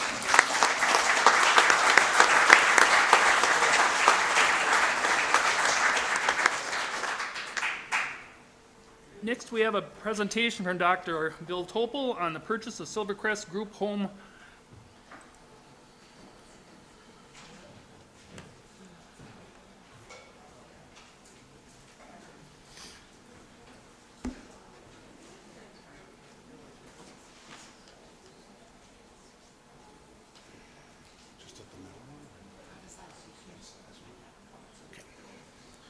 All right, well, going to move it up a little bit. Good evening. I'm, for our newest supervisor, I'm Bill Topel. I'm department head for, whoops, I just moved it. No, I'm department head for the Human Services for the county, and we are the largest department. And I want to extend the invitation if you have any questions about our department, what we do, our budget, anything about that. We have a strategic plan. We have an annual report that we just distributed to county board members in the last few weeks. Please feel free to give me a call or send me an email and I'll get in touch with you. And anybody, that goes for anybody else too. If there's things that any of you would like to know that is happening with us, please let me know. Tonight, I feel like it's deja vu time, and I'm going to start with an apology. Last fall, when I came to ask you about the sale of a building for our shelter care program, I thought that that was going to be the last building I was going to ask you to consider purchasing because all of our other situations were stable at the time, and that was true. In April, I got a call from the Winnebago County Housing Authority Director. Her name is Wendy, and she let me know that the intent of the Housing Authority is to sell a building that we have been renting from the Housing Authority since 1995. And that was a surprise and a shock to me that they were wanting to sell the building. But they said, we would like to give you, extend you an offer to be able to purchase our building We've had a longstanding relationship, and we want to do right by the county, and so we want to make that available to you. She gave me a number, which is well under market value, and I had Mike Elder and his team at the facilities group go through it and just to check it out and see what kind of shape the building was in, and found out that it didn't need a whole lot of repairs. We are grateful for that. And I want to share with you a little bit tonight in a PowerPoint showing you some pictures of the facility. It's an 8-bed facility, and here's a picture of it. I don't know if, did we get the board members' PowerPoint presentations in their packet, or? Okay, so you did get this in your packet. It's a PowerPoint presentation. You did not. Okay. It should have been in there. Okay. It was in the packet, apparently. So, but if you can see up, we tried to make the pictures as big as possible so that you could get it. I know it's hard to see way in the back. Conley apologized because it's kind of hard to see, but it's a relatively new building.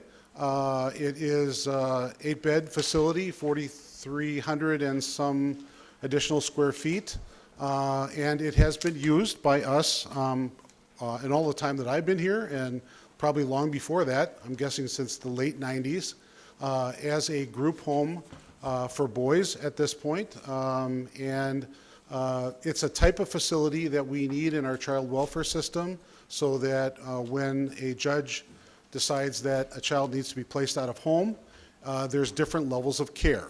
And last fall, I described for you a shelter care building that we use as a first step, a few days to a few weeks that a person could be in that shelter care. That's the building that you agreed for us to purchase, and we have that and is doing great for us. And this building is a group home, and a group home is for adolescent boys in Neenah, and it serves kids from about 6 months to a year, sometimes a little bit longer than that. So we either need to, by state law, and I'll go to the next slide, by state law, we either have to have one that we own and run, or we have to be able to contract for that level of group home service. So we have been using this home, as I said, for well over the last 20 years, and it's served Winnebago County well. In this case, we have a company that is more than willing to continue to serve us so we don't have to add county staff. We will continue to contract with that agency. So essentially, if you agree to this purchase, nothing would change except that we would own the building instead of the Winnebago County Housing Authority. And the rest of the services will remain the same. The licensing remains the same. The zoning remains the same. Everything remains the same as it is today. So nothing changes except the ownership of the building. Okay. This picture is a picture of the newly renovated kitchen area. And one of the things that our contracting agency said for about the last 10 years is we really need this kitchen updated. And we were working hard to try to get the Winnebago County Housing Authority to update it, and they just completed it last year. So we have a brand new, fully functional kitchen in that building. And we're very happy to have that as part of the potential purchase. Here's a picture, not the clearest, but here's a picture of the great room. Again, these are for up to 8 boys who are pretty much adolescent boys who are there for about 6 months to a year, sometimes maybe a little bit longer than that. And they are in Neenah. This is a Neenah building. They go to the Neenah School District, or we make arrangements for them to go back to their school district if that's possible. But Neenah School District has been accepting them and taking them if they need to be placed up there. That's who serves them for schooling. They also can have visits from their family. We can coordinate services up in Neenah because we have a Neenah office. So it's very convenient for us, and it also provides some coverage for the northern Winnebago County, which is also good. How old are the boys? The boys are, I believe, between 12 and 17.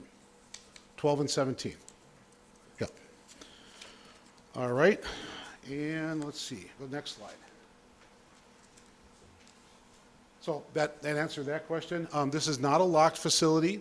This is a facility that we do have running 24/7, which basically means that we have shift staff up all night.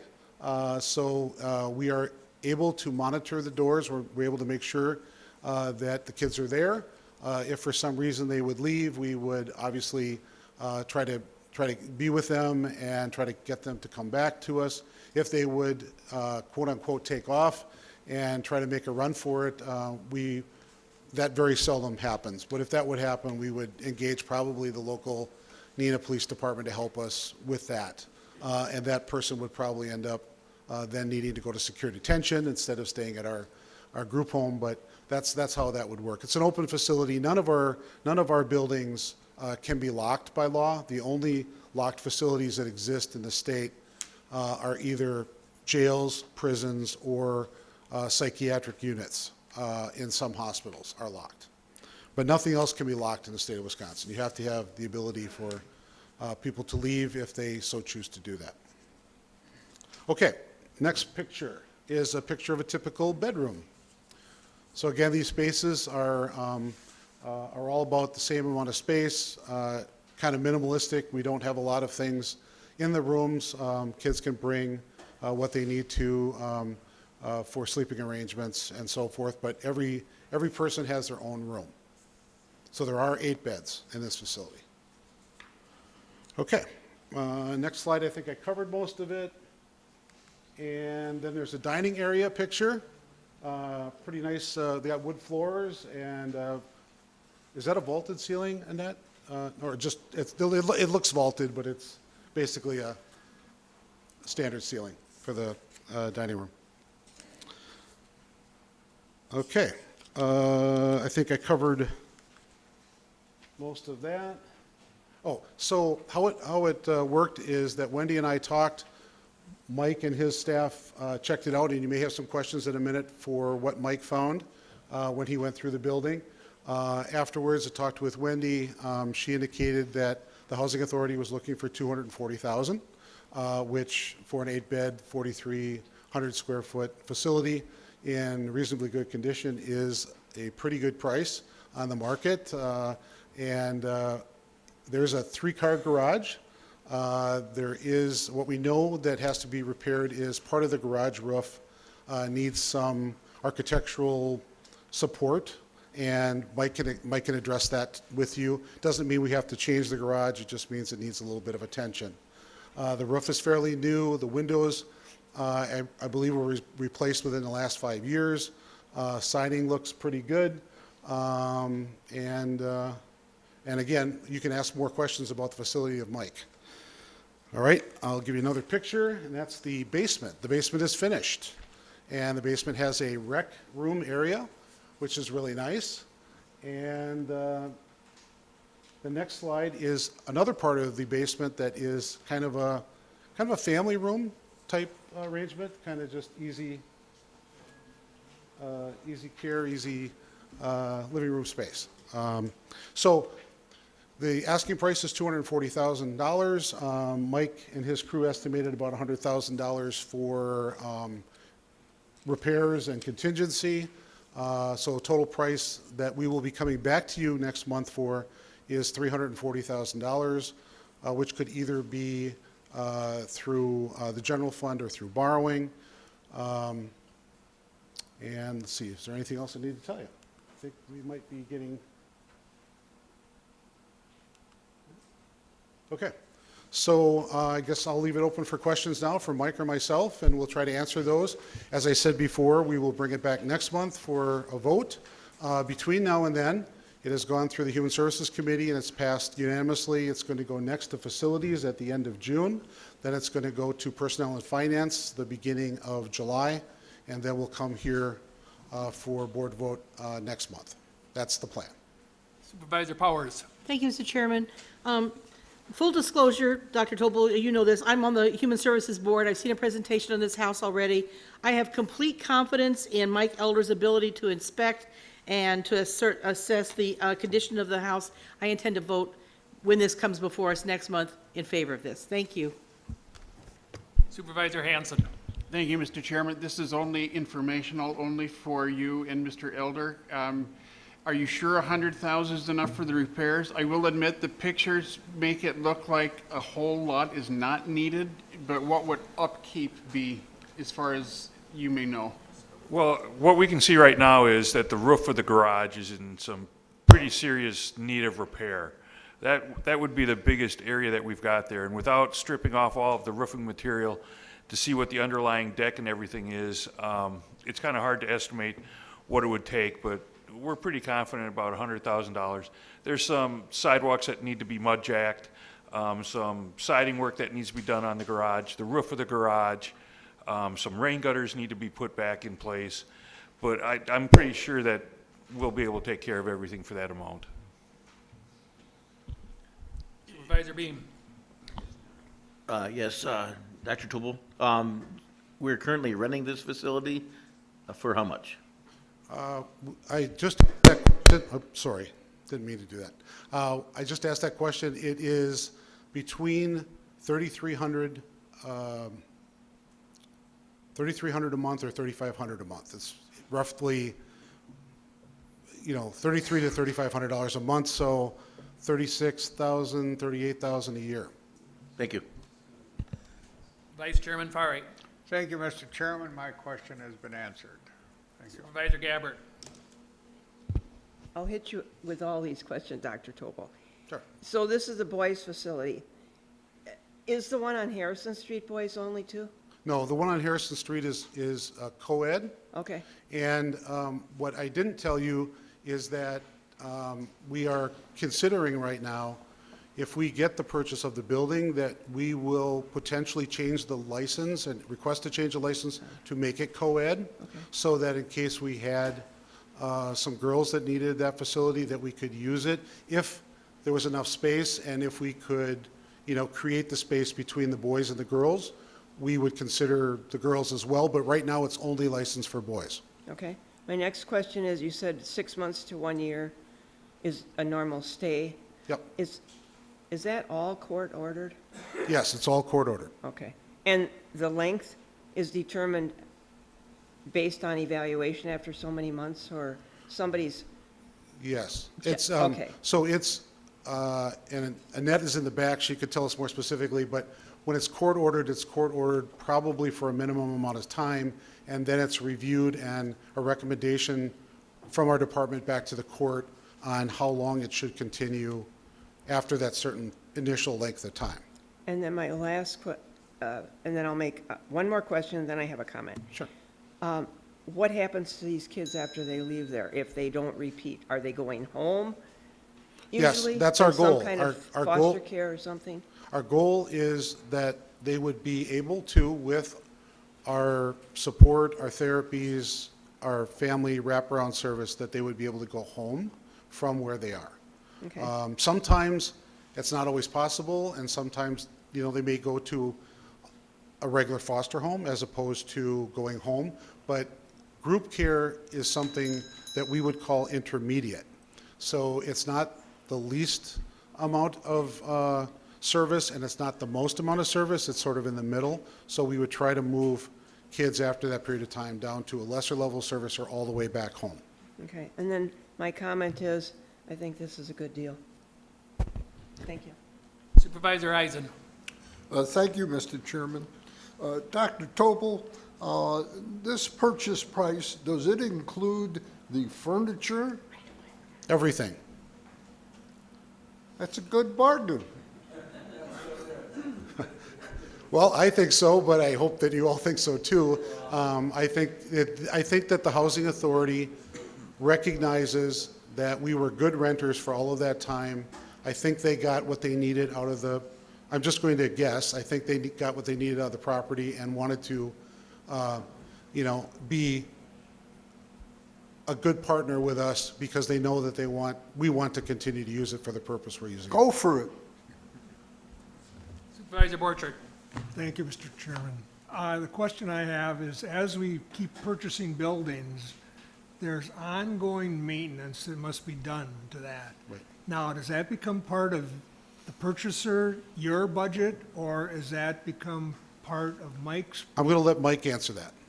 well, he'll just tell me it's yours. I don't know what he's going to say. That's why I'm not going to let him answer. Usually the way it goes, it gets rolled into my budget. So we become the caretakers of the building. If there's a problem, they call us up, we fix it. We'll take a look at it on an annual basis for improvements or equipment replacements that need to be done. And then we go through the budget process and get it taken care of. So it's added as the incident comes up, you don't put money aside or anything like that for it? No, we don't do that with any of our buildings. Okay, thank you. Supervisor Hran. Thank you, Mr. Chairman. I have several quick questions. So it's all youth from Neenah, or are they from Winnebago County? Yes, the kids can come from any place in Winnebago County. Okay, thank you. Where do the young people go for support? So they can, if they have a post-school event that they're involved in, they'd be able to do that, and then they come back to this facility, Yeah, I guess? we would do our best. So most of the kids, I would assume, go to Neenah School District because that's the closest one.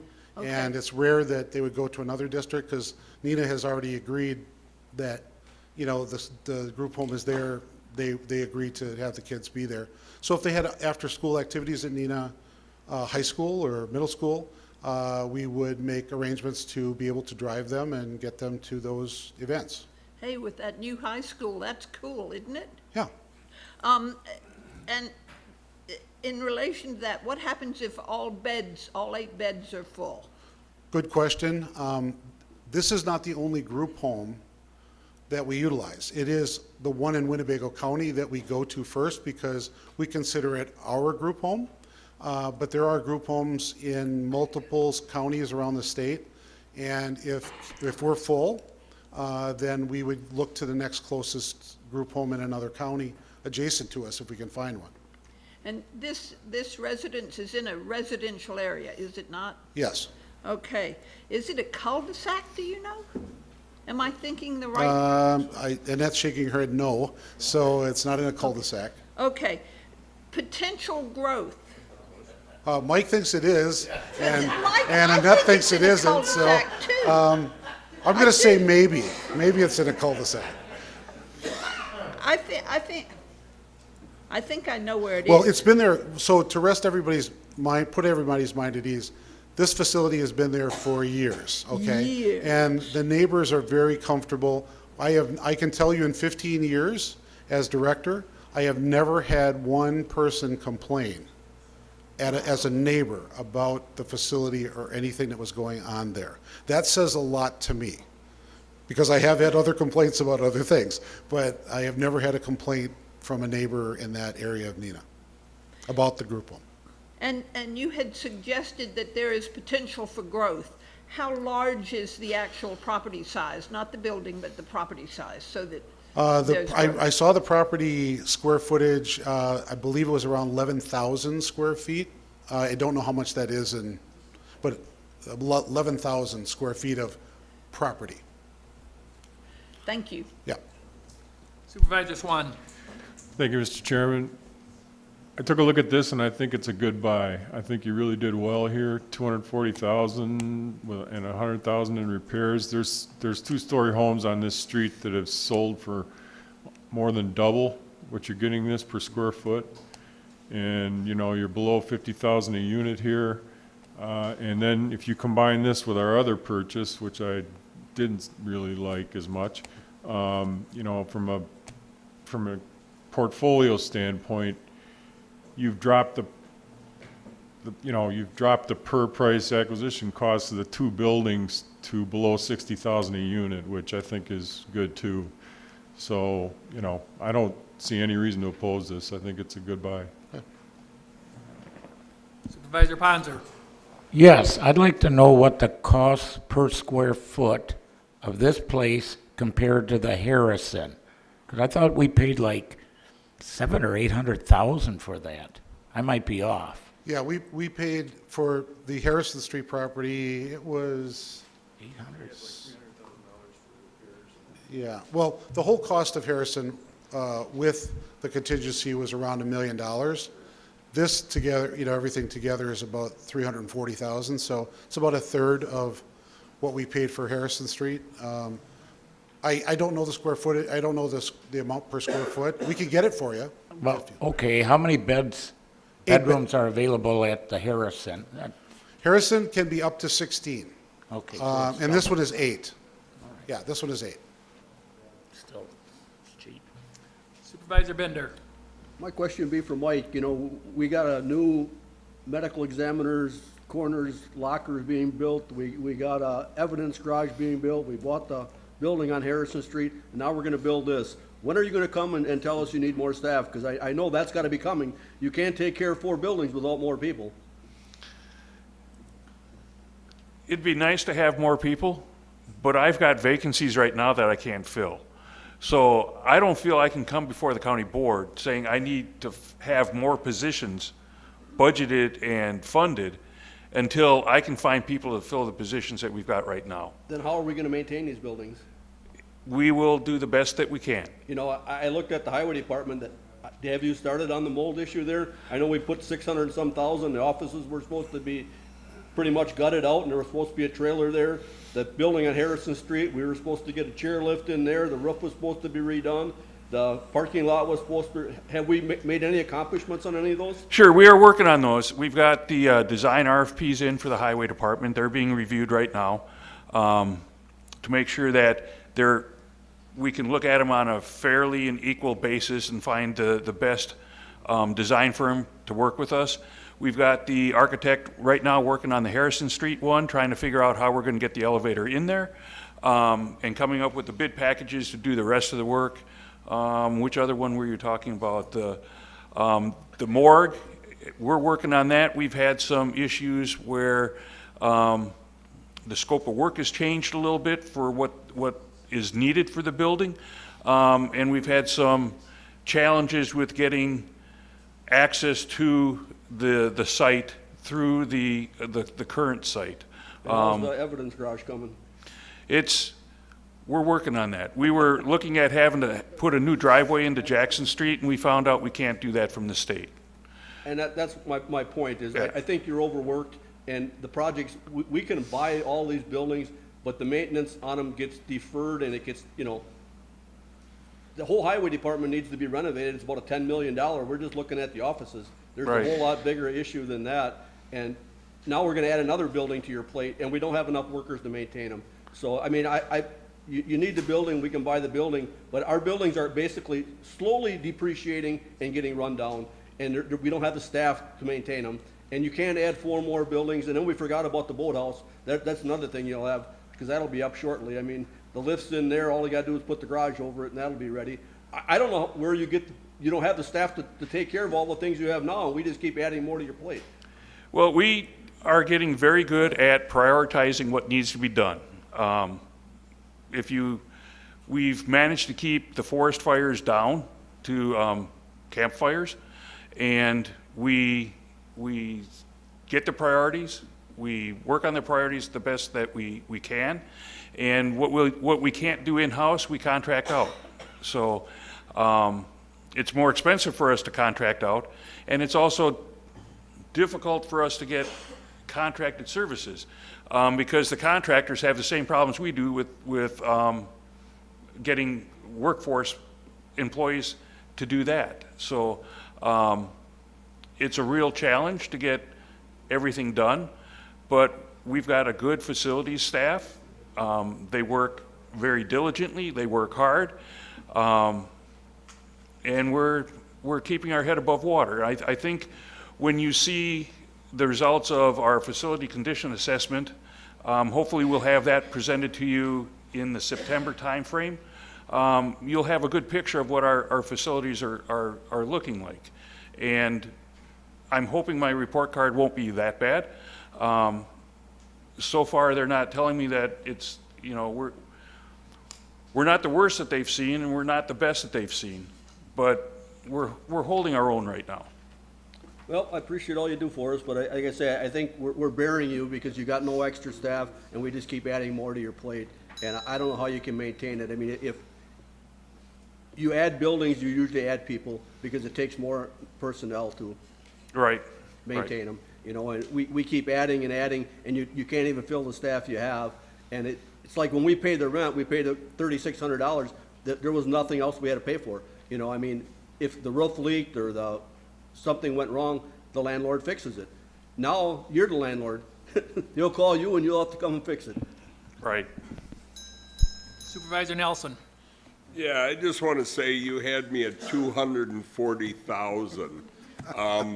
8-bedroom, 4,000 square feet, and in relatively decent condition. We were paying $3,300 a month in rent. The Housing Authority is certainly showing that they appreciated you as tenants, and I just think this is going to be the easiest. For me, it's going to be the easiest vote I've made for a year. Supervisor Hens. Thank you, Mr. Chairman.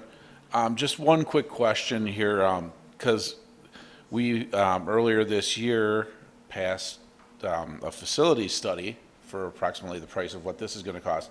Will this be covered under that umbrella? Not that I don't trust you, Mike, but will this be covered under the umbrella of that, you know, as well, because that will be one of our facilities? We will add this in if it's decided that this is going to become one of our properties. Okay, thank you. That I definitely wanted to hear that. Thank you. Supervisor Hanson. Thank you, Mr. Chairman. Two quick follow-up questions. I didn't see in the picture, and I understand why on the first one, how many bathrooms in the facility? Because you've got up to 8 residents.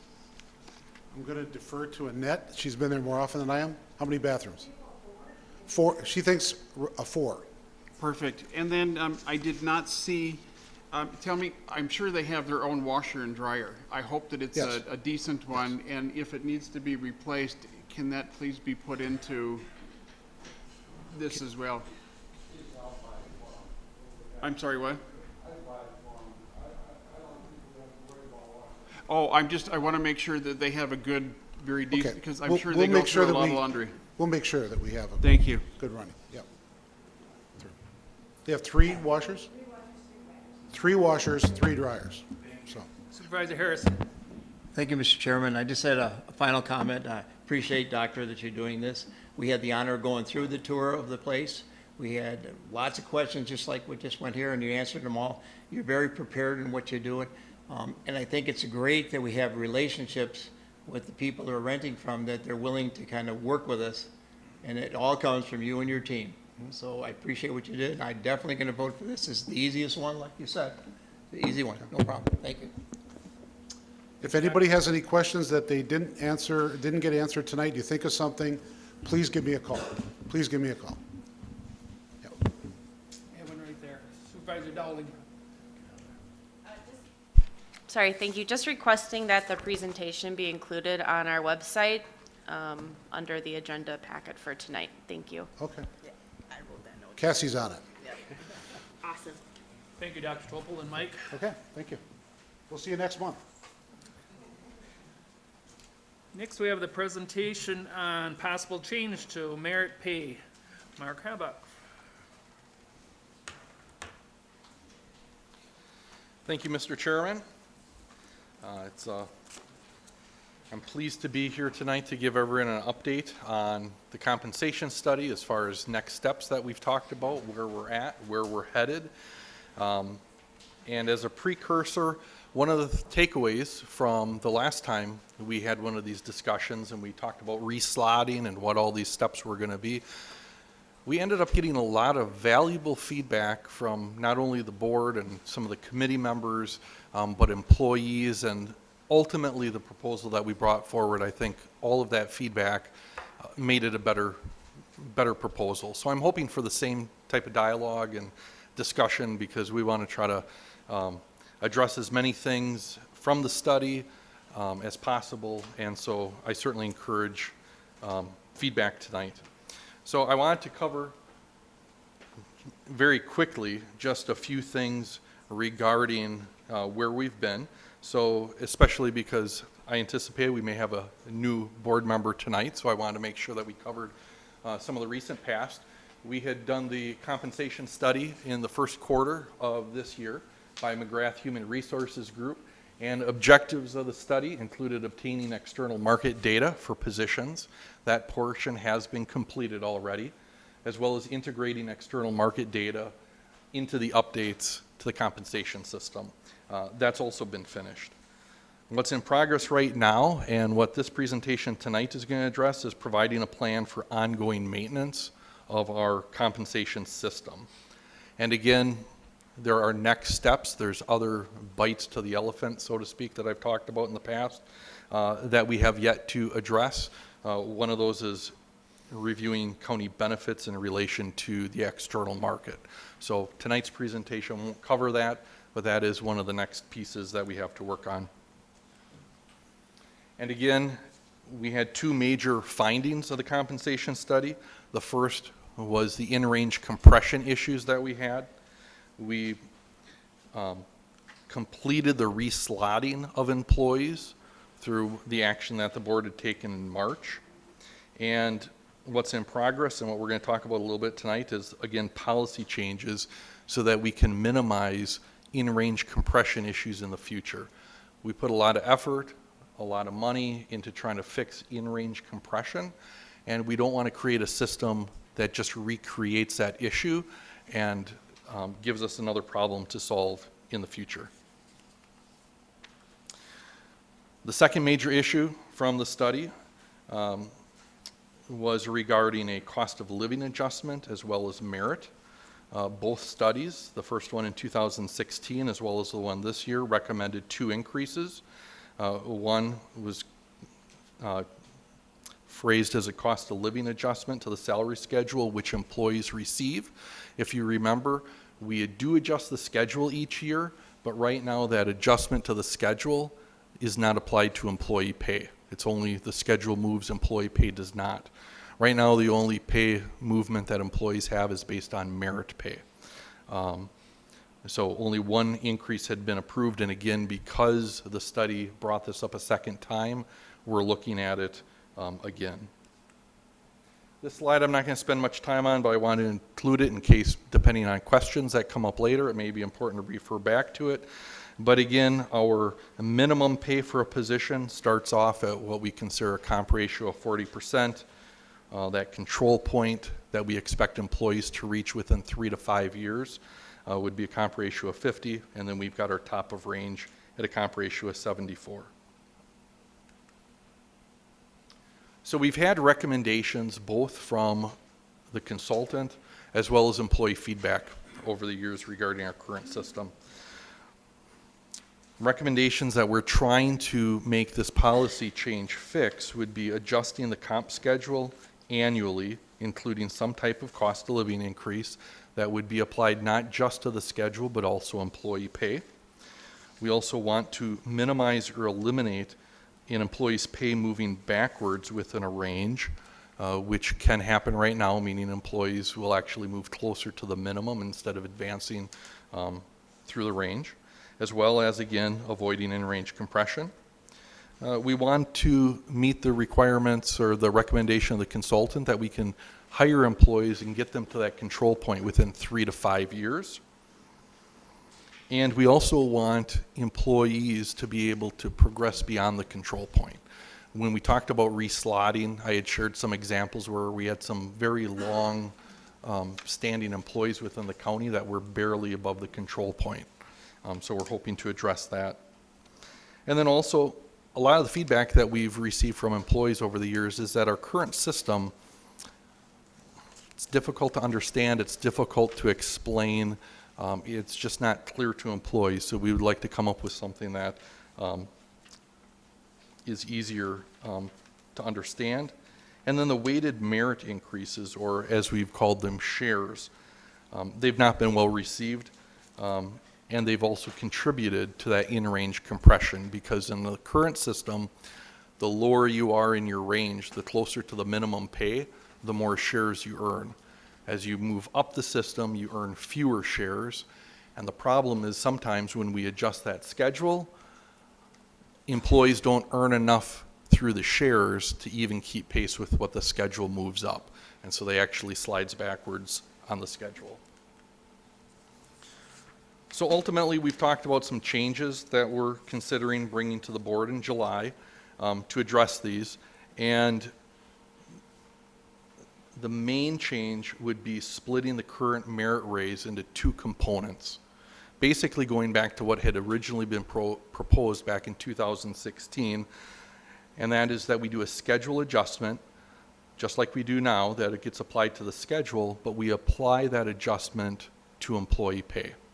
So the way to think of that is if you had an employee anywhere in their pay range, let's say they're at the control point. If the control point moves up a certain percentage, employee pay would move up that same percentage. That way we're not moving employees backwards closer to the minimum. They're staying current. The other recommendation would that we do a separate merit raise that would be in addition to a schedule adjustment.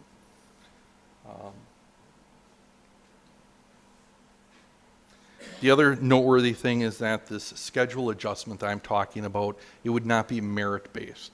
It would be, I'm not going to use the term cost of living, but in essence, it's cost of living-esque. So as the schedule moves, it's just an automatic. Merit pay raises would be based on performance. So if we do this type of schedule adjustment, it prevents in-range compression. It also prevents an employee moving backwards down the pay scale. And it would be included in the executive budget just as raises are right now. And of course, his budget is subject to board approval, so there's nothing automatic where you get to review this each and every year just like what's currently done. And it also allows flexibility for the county to establish a rate that responds to market conditions. We face different challenges throughout the years as a county when it comes to the budget, and the plan that we'd like to present, we want to give the flexibility so that we're not locked into something. A quick review of some of the identified problems that we have with the current merit shares is that it places an emphasis on the evaluation process on how many shares do I earn, what are those shares worth, and it really shifts the focus away from performance and employee development. Also, it causes what I would call the splitting of hairs. When we're evaluating employees right now, our system is, we've got good and we've got exemplary. Well, how do we explain the difference in a variety of categories? And that's led to the perception of favoritism, or that it's not objectively based, that it's more subjective. And also, I brought up before the complexity of shares, and it's complex to administer and adjust. There's a significant amount of time spent both county-wide throughout departments administering the current share plan, and then also a significant amount of time in human resources and payroll verifying all of the shares, that all the math is correct, determining the value of shares, and processing that. So we're looking to try to create some efficiencies. And I included on the PowerPoint at the bottom, you can see what our current share system looks like. We've got the number of points that can be earned, and then it lists based on the number of points you earn, you get a certain number of shares based on where you are within the range and within your pay grade. And I include that just to show that it's not necessarily simple. So one of the recommendations then that we're considering is setting a merit raise at 2% unless otherwise established by the county board. So the minimum pay for a position is 10% below the control point. The consultants recommended that we can advance employees up to the control point within 3 to 5 years of hire. So if we had a set 2% merit increase, it gives us that ability to get employees to that control point in that time frame. And it also allows that flexibility of fiscal constraints. If there's years where, for some reason, we can't do 2%, there's flexibility. It still gives the board the option and the control over what those shares would be valued at, or what that merit raise would be. And then we're also looking at a simplification where merit pay would basically be earned or not earned. It would be the same percentage for all employees regardless of range or grade. And again, that merit raise would still be performance-based. It would be more consistent movement throughout the entire pay grade. Again, we had those issues that we fixed with the reslotting where you had those long-term employees that could barely get above the control point. This would provide employees that roadmap of a 2% increase throughout the pay range for their career.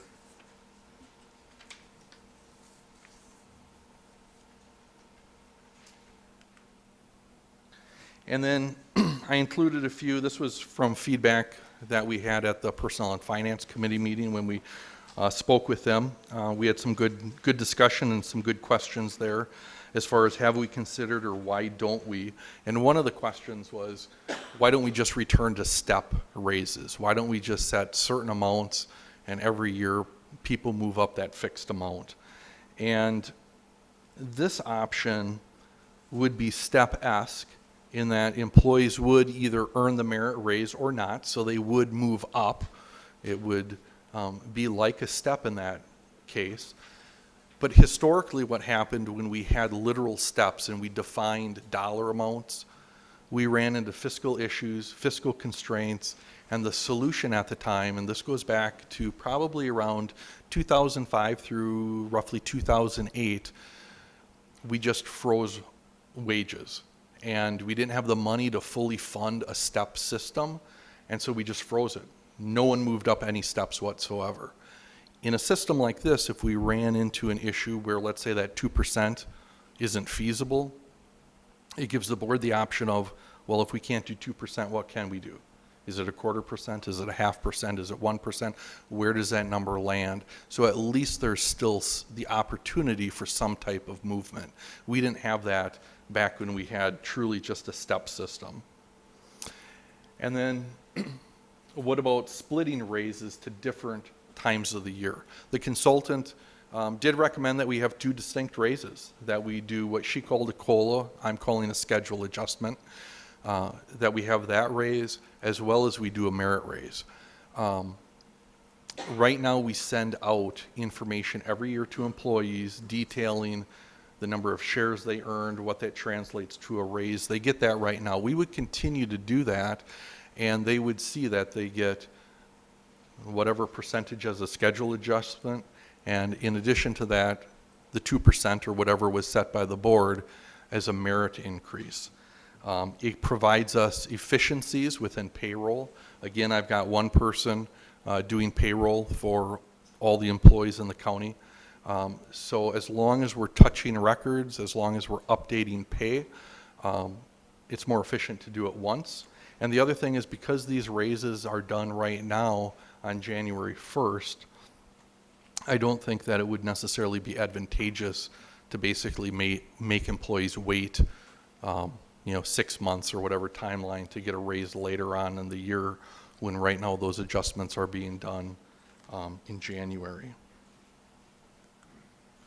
So if we ended up implementing some changes like this, namely that we would do a schedule adjustment that all employees would get, and secondly, instead of doing shares, we would just have a fixed merit amount that employees would either earn or not, it would address all of those items that were identified in the compensation study. Either the schedule adjustment, the standardized merit increase, or the two of them combined. So when would these changes, if approved, take effect, and how? Well, obviously, this body would need to approve it. The intent is to bring an actual policy resolution and document to you in July. It would be effective for the raises January 1st, 2024. That would be our next normal raise that would happen. Again, we would do 2 distinct and separate raises. And then, because our evaluation form right now is tied to shares and earning shares, we'd also have to adjust that to eliminate the share portion. We would still use the same basic tenets as far as we evaluate based on the 3 essential functions specific to each position in the county, as well as 4 core values that we've identified countywide. So we would still use that as a measuring tool. It's just, again, it would be either earned or not earned instead of a graduated scale based on shares. So I'm sure there's some questions or feedback, and like I said, I'm looking forward to that because I really think that some of the comments and questions we had for the reslotting helped us deliver something that was very positive for employees. So with that, I'm certainly open to any questions. Thank you, Mr. Chairman. I have two things I want to discuss. Not really so much questions. I'm asking you to fix both the backsliding shares system that you have and fix the splitting of hairs issues that you have. Secondly, and I don't know if this falls under merit study, but I'm concerned about the number of neighborhoods that are closed at Parkview. I don't sit on that board, but I would like to see you do something, your department, work to make nurses and nursing home staff salaries competitive with surrounding counties so that we can fully take advantage of all the beds that we have at Parkview, which we can't right now. And I'd like for you to report back to us. I'm not going to put your, say like within a month, but within a couple of months, 3 months, I'd like to know how you're fixing the backsliding and the splitting hairs and what you can do for nursing staff. I don't hold a lot of confidence with McGrath Human Resources, but that's not my call. But I just think more can be done for Parkview. Thank you. Did you want me to address how this would fix backsliding and splitting hairs? Sure. So right now, because with the share system, employees at the closer to the minimum, they earn more shares. So their raise is larger. Employees who are above the control point earn fewer shares. So their merit raises are smaller. Because we don't do any type of schedule adjustment that applies to employees, if let's say the schedule goes up 2%, someone higher in their pay range, that merit raise may not be 2%, or it may be just a little bit over 2%, in which case, if it's less than that, they actually are moving closer to the minimum. Meanwhile, employees that are closer to the minimum are moving up a greater percentage. By doing a flat or a consistent amount to all employees, we prevent backsliding because number one, when the schedule moves up, employees will move up with it. So that prevents employees from moving closer to the minimum because wherever they are within their pay grade, they will stay at that relative position every time the schedule gets moved. So that prevents moving backwards. The other thing as far as the splitting of hairs, when we're evaluating performance and we're trying to explain what the difference for an employee of good versus exemplary. The feedback that we've heard is, again, depending on department, depending on supervisor, et cetera, what's the standard? Is there favoritism? I mean, how is that determination made? So this system would go more to you've either met the expectation or you haven't met. And so it's reducing that little bit of difference. And the little bit of difference right now counts in shares and counts in raises, but it's such a small amount, we think it would be better to just have a amount that's either earned or it's not. And that was also suggested by the consultant. Supervisor Eisen. Thank you, Mr. Chairman. Mr. Chairman, prior to 2010, Winnebago County dealt with multiple unions under different contracts with no comprehensive compensation system. McGrath Associates was hired 2006 and unified the compensation system with exception of public safety employees who were union. McGrath's promises from 2016 to the present have been hollow. The merit pay system being used and the adjustments put in place over the past 2 years have not begun to solve the problems of pay equity and adjustment to inflation and longevity on the job. Today we are asked again to tweak this complex arrangement like sticking our fingers in a dike to stop the water from overcoming us. I say no to McGrath. This board has had enough of the administrative gobbledygook.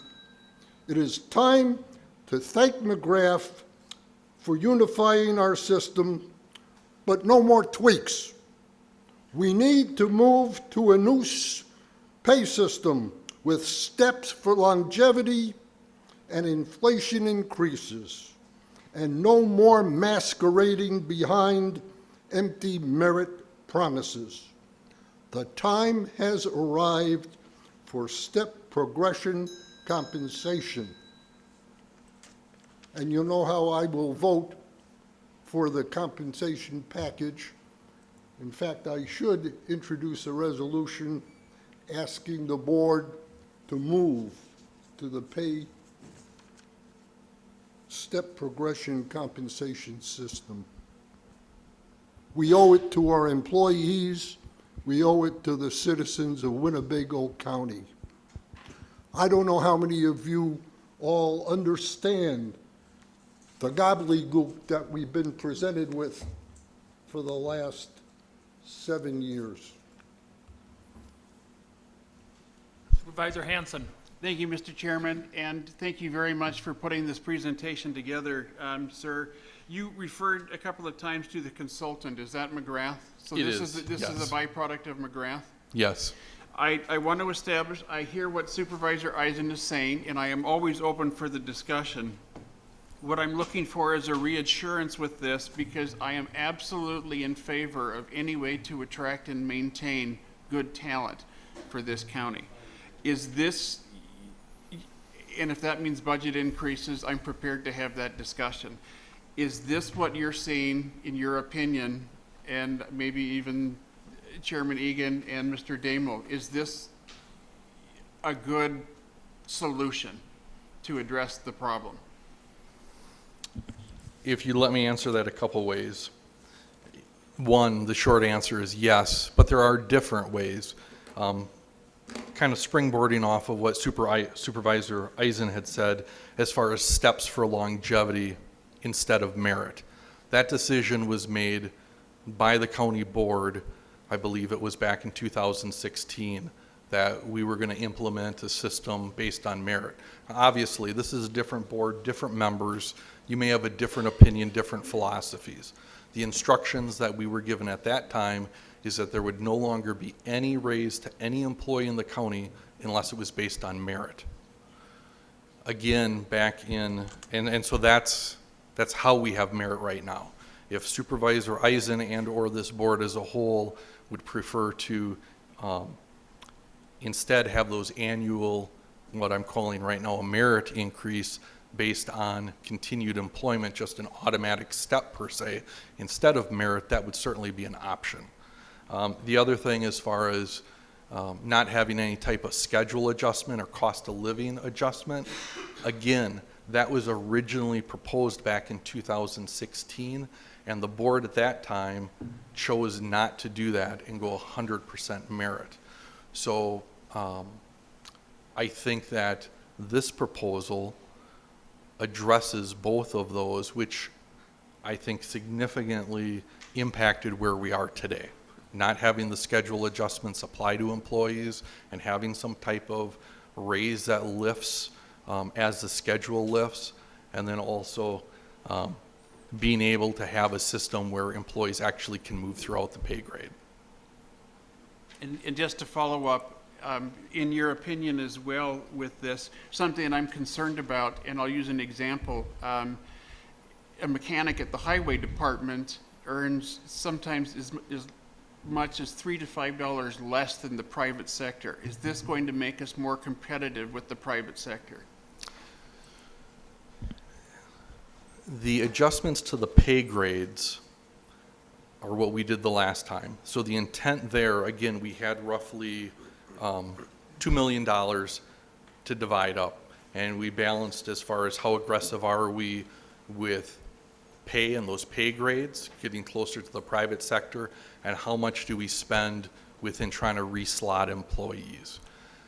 The changes that we made earlier this year helped get us closer, but we also had significant in-range compression issues. So yes, we're closer to where we should be.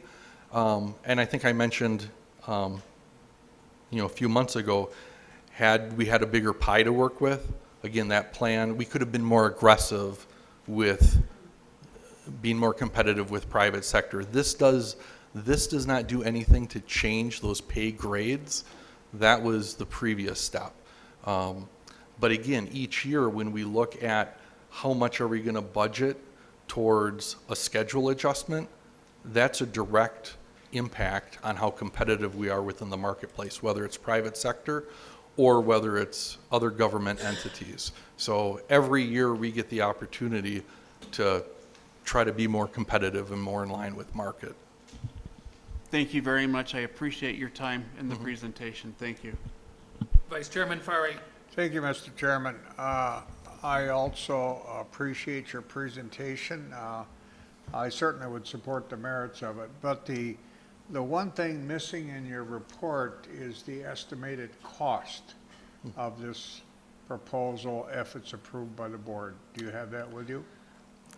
Yes, in the sense that this, right now, the way we do the raises, the county executive will set aside a certain amount. Last year, we budgeted an average of 4% for merit. And that was part of his budget. It came to the board, and the board approved that. This doesn't change that in the sense that in his budget, he would set an amount for a schedule adjustment as well as, say the 2% for merit. So it's subject to change every year based on what's included in the budget and what this body approves. So if you pass this, you haven't committed any dollars to anything because that's done during the budget process itself. So this just lays the foundation of what does the system look like. The system then would change to where we have a schedule adjustment that we would budget for, and we would have a merit percentage that we would budget for. As I recall, the last increases that we did were 2.9 million. Am I correct on that?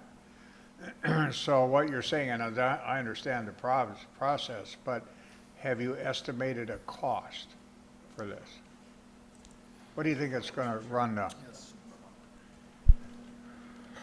Yes, the 2.9 million was the end result annualized cost of the pay adjustments we did, not on the yearly basis, not for the regular 2023 raises, but for the pay adjustments as a result of the compensation study, changing the pay ranges, and hopefully permanently fixing our in-range compression problems that have existed since the 2000s, middle 2000s at least.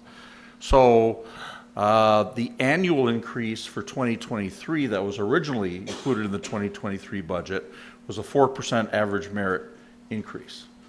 The cost of that was about $2.2 million in the 2023 budget. If instead of doing a 4% average merit increase, we do a 2% schedule increase and a 2% average merit increase, except they'll all be 2% if you're eligible for them. That might be a little bit more or a little bit less. Probably a little bit more only because there'll be more people getting that 2% schedule adjustment who wouldn't have been eligible for any merit raise because they hadn't worked here long enough. All right, so that's going to add a little bit to the 2.3 million. So I don't have a precise number for that, but I will in a week or two as we prepare the labor budget for 2024. So it's not going to be a major impact, but it's going to be very dependent on what the board sets as the schedule adjustment. But the 2.9 is also something we have to cover in the budget, so that's going to be a very big challenge for us. Okay, thank you. That's very helpful. Thank you. Supervisor Challenger. Thank you, Mr. Chairman. Thank you for the presentation. So you referenced that the schedule adjustment that we made, wasn't as much as we could have. Can you remind me was there a recommendation that McGrath had for what the total immediate schedule adjustments would come to? Well, it wasn't so much of that as it was because we did the reslotting, how aggressive are we going to be in reslotting to try to fix that in-range compression versus how aggressive are we going to be lifting the minimums? Again, back in 2016, the focus was on getting those minimums up closer to market or as close as possible. But then we didn't do any adjustments as far as reslotting of employees, et cetera. So that compounded, and that's part of why we really needed to focus on spending some of those dollars in a reslotting. So I guess my point had been if we had 3 million instead of 2 million, we could have been more aggressive in bringing some of those minimums up. And what number of millions would it stop being aggressive and start being, foolish?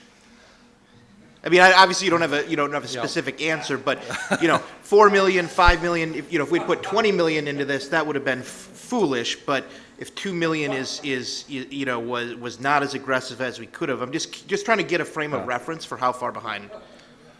Well, and perhaps I can try. We didn't get a specific recommendation from McGrath because she was talking with us. We were kicking ideas back and forth, and she was feeling us out for how much money we could spend. And we did tell her to prioritize the compression issue as long as we were reasonable on the minimums.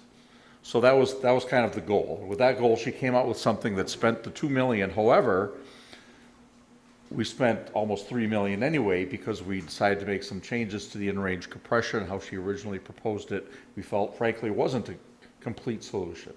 So we actually went back to her and said, that doesn't really completely solve it. We think we need to spend a little bit more. Do you agree? And she agreed with that. But she never gave us a number that would be, a more aggressive market minimum. Okay. We could have asked her for that. We didn't. We wanted to make the best use of the money we had. And part of the reason for that, as Mark touched on, is the in-range compression is very hard to address piecemeal. As we found out, I tried to do that 8 years ago. Didn't work, and we didn't have money to do it. But, and I should say, McGrath's recommendations in many respects were just not followed in 2016 because we didn't have the money. Policymakers decided, no, we couldn't do those things. But we have found out in recent years that it's possible to address the minimums on a piecemeal basis. In other words, if the mechanics are way out of line, we can just fix the mechanics. If the nurses are way out of line, we can fix the nurses. And we have done several things to address the nurses' pay even before the pay study and after to really address that because it is a critical area. So we can address a critical area at a time when the funds are available, when the need is apparent. That's all often the best way to test the market is to see where are you really having a major problem. We did something with facilities. We couldn't hire custodians, so we upgraded them all to facilities assistants because that's in a higher range with a higher minimum. So we can do things like that to address that, and we'll continue to do that. But I do also want to clarify, if I can go back just a little bit to one comment that was made about McGrath. She's not the one preparing this proposal. The McGrath group is involved only in the sense that there were some recommendations in the report that was already delivered in March or whenever it was. And we're just responding to that, and those are issues we knew about anyway. So we're not paying her to do this next phase. This is being done internally with staff. We're preparing a new plan. We promised this when we talked about the compensation study changes that we wouldn't leave it sit there. We would bring some other things forward. So we had better movement through the range. We're definitely going to be addressing the splitting hairs problem, the sliding backward problem, in the best way we possibly can, consistent with, the directive of the board, which is still there, haven't repealed the resolution. I don't know that we need to, that it be tied to merit in some way. And I think it's fair to tie it to merit in some way. If we have an employee who just isn't interested in moving ahead and expanding skills, maybe their pay should stay at the same place in the range. There will be some people like that, but most will get the merit, and it'll be one step. We won't be splitting hairs once they do get it. That's our objective. And so it's not a fully baked plan yet. We're working on a proposal to bring you next month because we committed to bring you a proposal this summer. So that's still what we plan to do. Hopefully we'll be able to do that next month. Thank you. It's really helpful. One more question on a different topic. Heard a few things about favoritism in the merit pay. I know that was a big piece of the conversation in the previous policy 7 years ago. Can you tell us a little bit about what policies and processes do you have in place to ensure that favoritism isn't happening? Well, to the best that can ever be. We do training, we do have guidelines, but there is a lot of subjectivity. We're asking individual supervisors with a variety of experience and background, variety of qualifications, etc., to make a judgment call regarding a specific performance measurement. And some of the, when we have something very mathematical that we can measure, it's easy to see, how many widgets were made or how many phone calls were received, those types of things. When we're talking about things like teamwork, customer service, judgment, we can measure those things, I think, somewhat most effectively by providing real-world examples of what's occurred, along with, at the time, feedback, whether that be positive reinforcement, coaching, counseling, maybe some training, things like that. But even the determination that customer service was good, or that we think you could improve it in this way, that still presents some subjectivity. And I don't know that we can ever truly come up with a system that eliminates all subjectivity, but the splitting the hairs when we get from good to exemplary, it's a lot more clear-cut if we say that someone's met the expectation or they haven't. Because typically if someone hasn't met an expectation, well, that shouldn't be a surprise because we've had some type of conversations, we've had some type of coaching, we've had some type of maybe a performance improvement plan or discipline. There's something tangible where even though that tangibility may still have been a subjective determination by a supervisor, there's some action linked to it. So again, there's not a surprise to the employee of what the expectation is. And so we're really trying to move to something that is as objective as possible, and that the employees can hopefully have some confidence that this isn't based on, hey, do I talk sports with my supervisor, or do I, whatever it might be, we take that piece of it out and we try to make it truly more objective and performance-based. Great.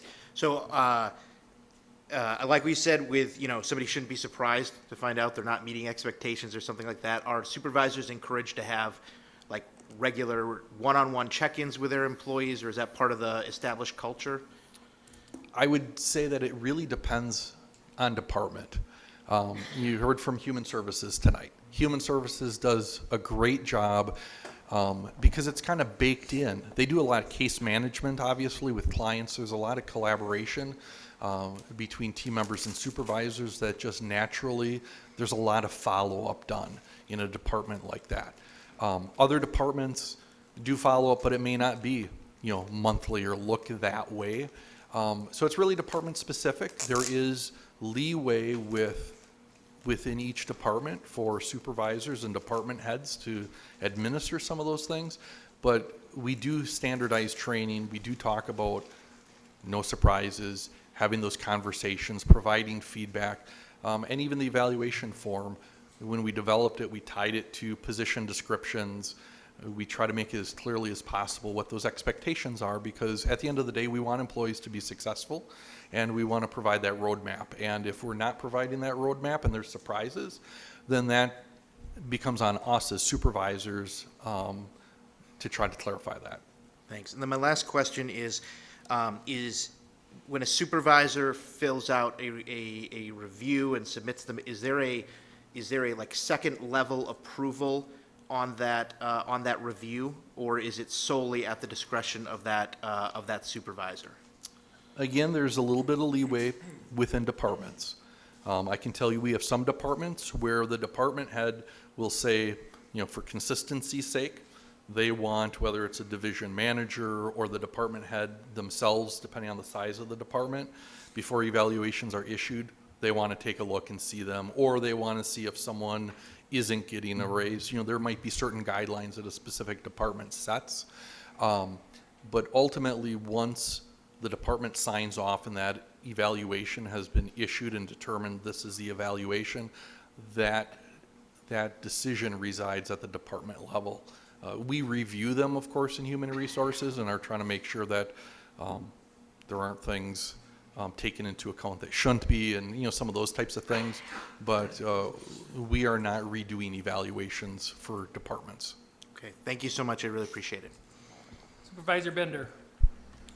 I personally agree with Supervisor Eisen. I would like to see us go back to the step raises. I mean, you got a step raise every 18 months, but it wasn't guaranteed. You got evaluated. If you weren't at that level, they'd say, you need to improve on this, and we'll evaluate you again in 3 months. You knew what you had to do to get there. And what the problem is with the merit-based pay is we're going to put this plan out there, and no one's going to know what they need to do. I had people basically email me, and they weren't all just from the highway department. They said, I never got reprimanded, I never got talked to all year, but I didn't get a good review. Well, why is that? If I was doing a poor job, why didn't somebody tell me that I should do this better? It's like if I didn't get talked to and I didn't get written up, why didn't I get a good review? And I think we have to have guidelines so our employees know this is what you have to do if you want to, because now it's going to be either all or none. So what do I have to do to get my 2%?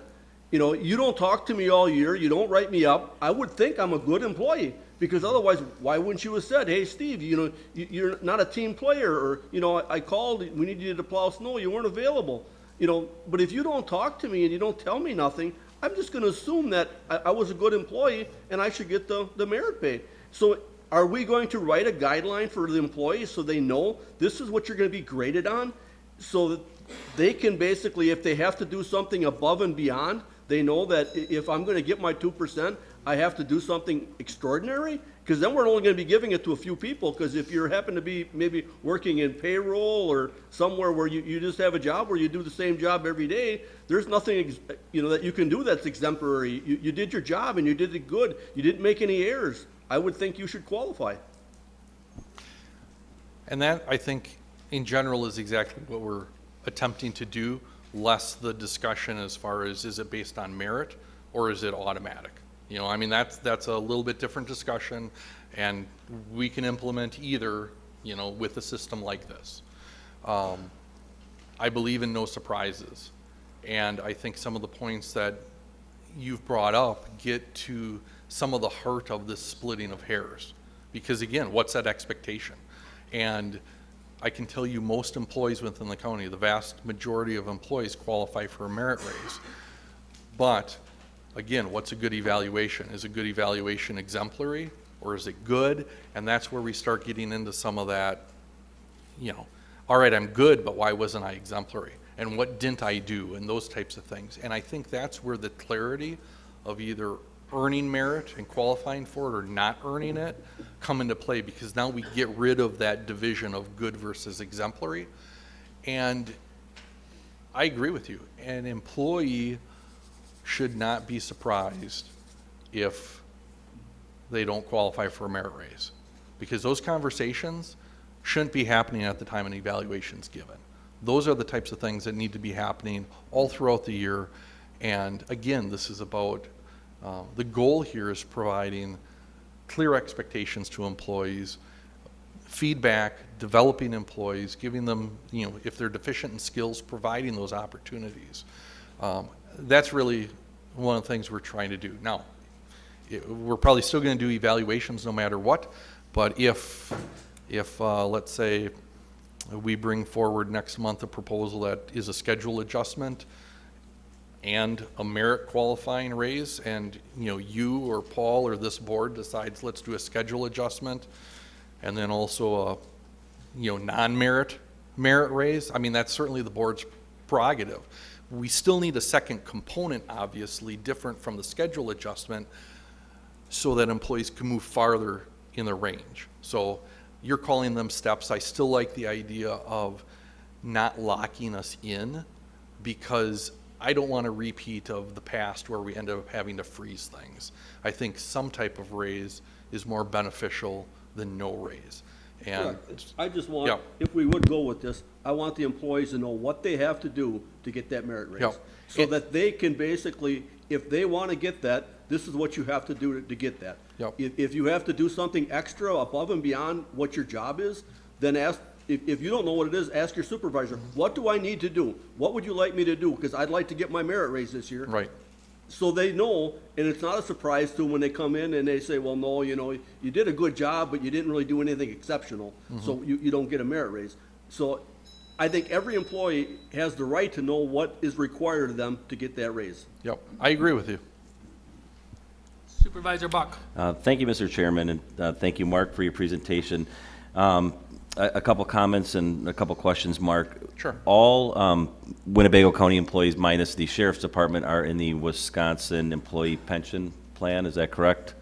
All county employees, including The Sheriff's employees at the Department. sheriff's office, yes. Okay, and is that a 5-year vesting period for that pension plan? It depends on when you were hired, but I think those hired after 2011 maybe, they did some changes where they implemented the 5-year vesting. So yes, right now if you were hired, it would take 5 years to vest, but there's employees hired under old rules. They've been here probably longer than 5 years, so they're already vested.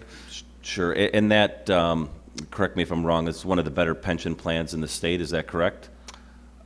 Yes, it's it's consistently one of the top 3 fully funded plans within the country. Yeah, unbelievable. How is that being communicated to our county employees? And I ask that because if some folks do not know about the 5-year vesting period and they're peeling off after 4 years and 364 days and they miss that, I mean, are they being talked to and told that, hey, you have a really good opportunity here working at Winnebago County with our retirement plan and understanding that dynamic of a defined benefit plan? Couple of things. First of all, every new employee, as part of their benefit summary, we talk about the Wisconsin retirement system. Because one, it is an excellent system, and honestly, there's a significant cost to the county as well as any other municipality. Every government within Wisconsin, with the exception of, is it Milwaukee County or city? And city. They're currently in their own system, but everyone else in the state is in Wisconsin retirement. One of the benefits from an employee standpoint as far as portability is that if you work for Winnebago County for that 4.5 years and you go to another WRS employer, which would be any municipality, any county, any government agency, you're still in the same retirement system. So it's not specific to us as an employer. That works for us sometimes when we recruit, but then also sometimes it doesn't help us if someone leaves us to go somewhere else. We do have information on our website for employees about that, on all the HR business cards and things that we hand out. We spotlight WRS participation, and we do field a lot of calls, of course, as employees are thinking about retirement. Unfortunately, that's when people primarily start thinking about retirement in some cases, is when they're getting close. But yes, it's a great system, and it certainly helps us in recruiting against non-government entities. Sure, yeah, I just hope and that is communicated to our county employees. It's such a great benefit that we offer. And as far as a retention rate, I know this, you might not be prepared for this, but looking kind of at that 1 to 5 year employee, what is our retention rate in the county? I mean, that it's... Yeah, off the top of my head, I can tell you that from the information, the NeoGov handout that we provided, I want to say in January, they talked about the average length of service for governmental employers was about 6 years. Right now, Winnebago County was trending higher than that at about 10. However, we have, you saw from Sue's retirement, she was here over 40 years. My payroll and benefits manager was here 42 years. We do have some very tenured employees within the county that probably skew that number a little bit. But we've got a significant amount of turnover at that under 6 year range. And some of this has been answered, but an employee has a problem, or I guess I would call it a grievance with a supervisor that they don't understand why they're not getting their raises every year.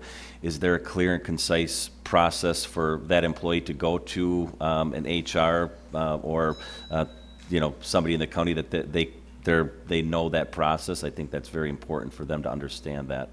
Every employee every year has the opportunity to basically do an attachment to their evaluation, number one, and we review all of those. Sometimes it's a positive, hey, I appreciate this, that, and the other thing. Other times it's more negative about, hey, I was never told, things like that, which gives us a mechanism, for follow-up with specific departments or specific supervisors. And within each year, I don't have a number specifically, but I mean, it's less than 24 employees a year typically that don't qualify for a merit raise. So out of our probably 850 to 900 employees that qualify for a merit raise, we're probably talking, it's probably even on average less than that, probably even less than 15. It's a small number that don't get it, and it's also a probably even smaller number of an employee who won't get it twice in a row. Because again, if there's those types of issues, then again, that department or that supervisor should be pulling HR in to discuss that. And we do have employees speak to HR about evaluations, but again, we drive at the department level. So again, that's where some departments have found it helpful to have department heads involved, and there's always the supervisor, but we do, again, provide training. We try to have consistency throughout the county, while at the same time being flexible because we have such a variety of jobs and tasks. Thank you, very helpful. Mm-hmm. Supervisor Nichols. Thank you, Mr. Chairman. How are the supervisors or department heads reviewed, evaluated? Everyone's reviewed by their supervisor. Mm-hmm. So, for instance, Annette was here from Child Welfare. Bill is her supervisor, so Bill would, review Annette. Department heads are reviewed by the county executive. So everyone has and elected officials obviously don't get a review. They're not subject to any type of merit raise, so they're outside of that. So everyone has a supervisor who fills out an evaluation. Have you ever considered turning that upside down and having the employees review their supervisors? A 360-degree review? There are certainly different strategies of doing that. We've talked about different things through the years. I guess what we're going off of right now is the previous direction, that we've received. So that isn't something that we're looking to implement necessarily, but there are different types of evaluations that can be helpful for different scenarios or different purposes. But for merit, we have not specifically looked at doing a 360 eval to tie to merit. It does minimize any potential power structures going on and really helps to create a cohesive work environment. Not saying that there isn't one here, I'm not making any accusations, I'm just presenting a different point of view. Sure. And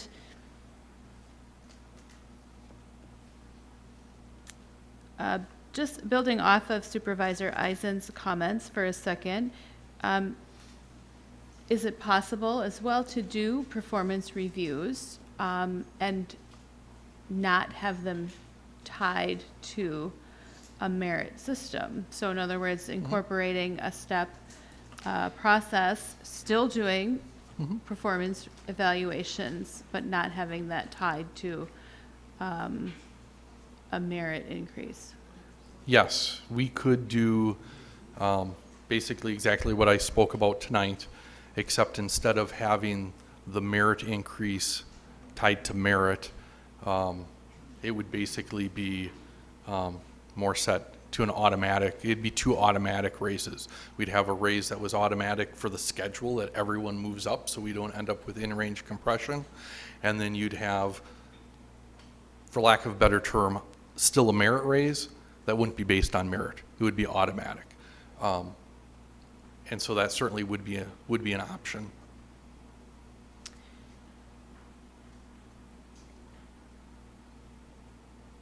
And just a concern that I have, I remember approving this compensation schedule adjustments back in January or December. I'm not sure exactly when that happened. And that's when I learned that that is not tied to increases for employees either. So I think as this moves along, I need some assurances that the two will be linked. Because right now, even though we do that every year, it's not linked to anything. So I'm looking for some assurances to make sure that that actually becomes the policy. Because I'm also hearing in this conversation the need for flexibility, which is a good thing, but also presents challenges and concerns moving forward. Yeah, great Thank you. comment. And if I could clarify, the intent would be that the schedule adjustment does get applied across the board to all employees, and that would be part of the policy that we would intend to bring in July. The flexibility piece comes in to the percentages as far as, each year based on fiscal realities and, whether it's inflation, whether it's net new construction, any type of funding mechanisms, all those things impact how much we're able to, spend on labor and these adjustments. So the schedule adjustment would be an automatic. But if that schedule adjustment is 1%, 3%, 5%, whatever that would be, that's where the flexibility piece comes in, and it allows the executive and the board through the budget process to respond to what's going on out in the world.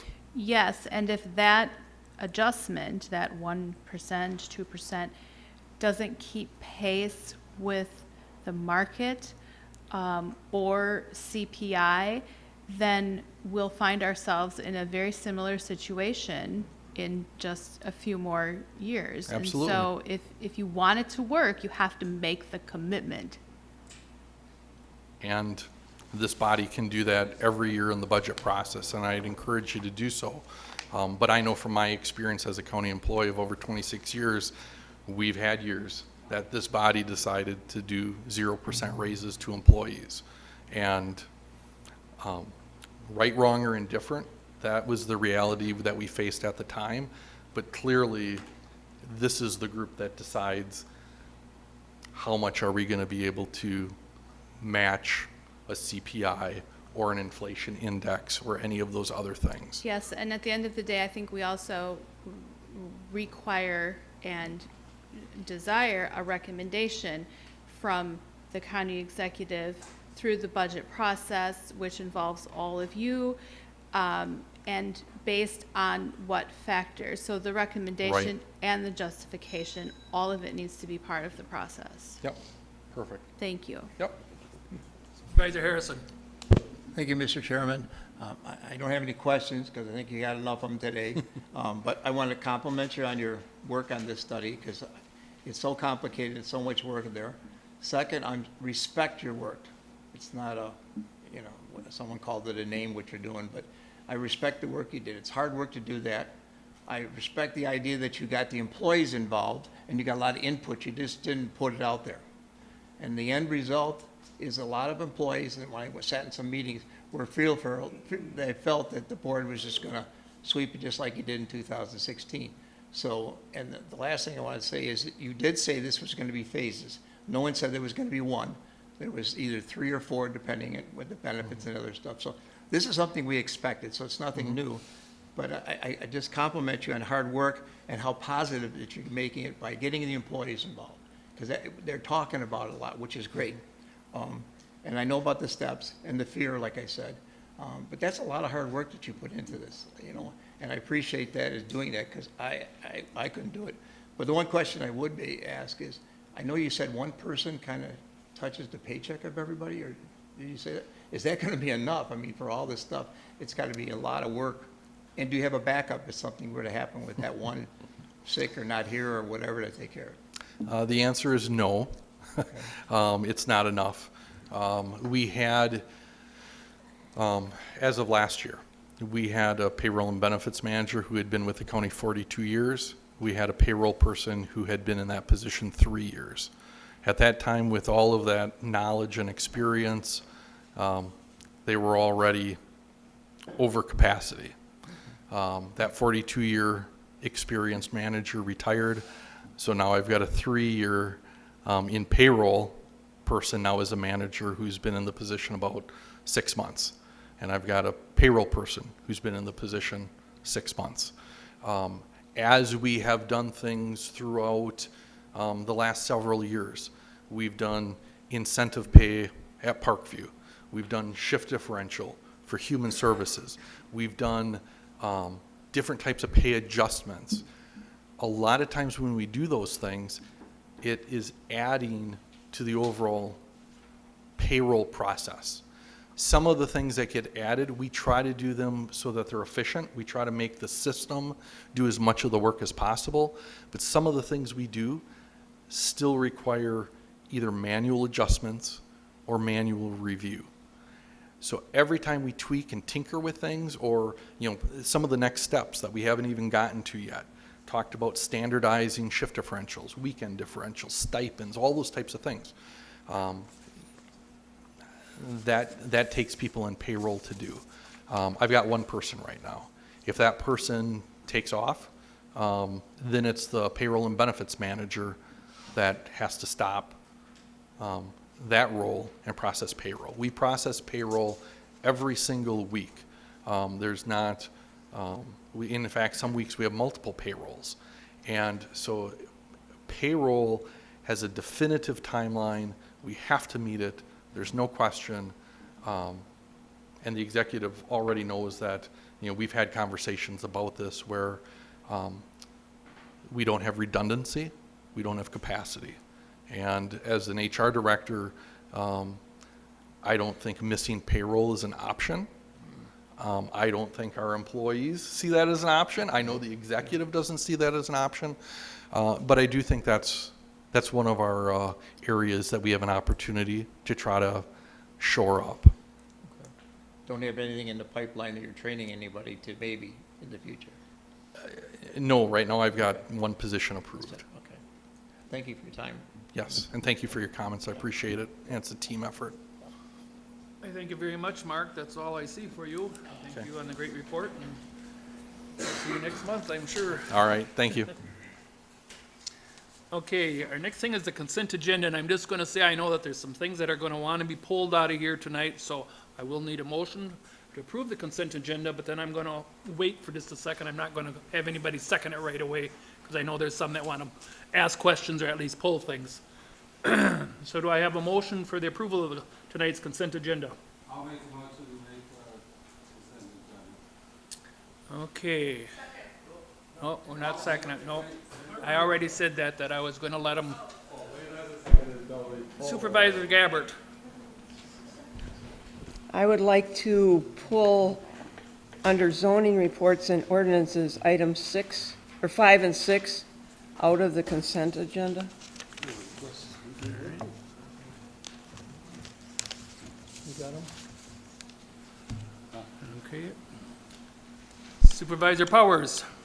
Yes, I could pull, sorry, I'd like to pull numbers 16, 17, and 18, since they require 3/4 of a member's vote, so that we know we have 3/4. Thank you.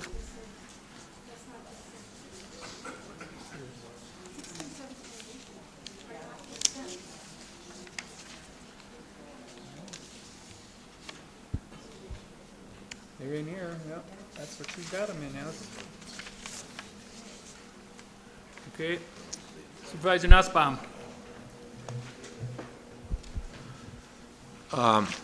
Am I speaking on Just 5 and 6? if you want anything pulled, that's all. Yeah, she pulled mine Okay. already. Supervisor Hanson. Supervisor Gabbard, already did the request I was going to make for item 5, and Supervisor Powers already did the request that I wanted for item 17. Thank you. Okay, Supervisor Gordon. I request to pull report number 2 from the zoning ordinances portion. Number 2. Okay, you got it?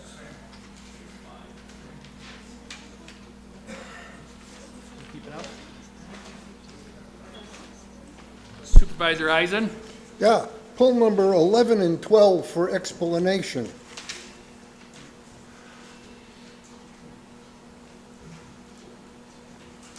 Supervisor Robinson. I don't have anything. Okay. So, yes, so Cassie's going to read over what's been pulled, and then we'll go ahead and we'll pass the rest of it, and then we'll back up to these.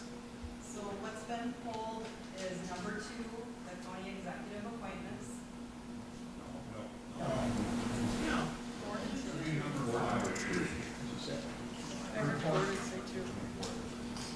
Report number 2, they meant. Item 5. Report number 2. Number 5 and 6 were pulled.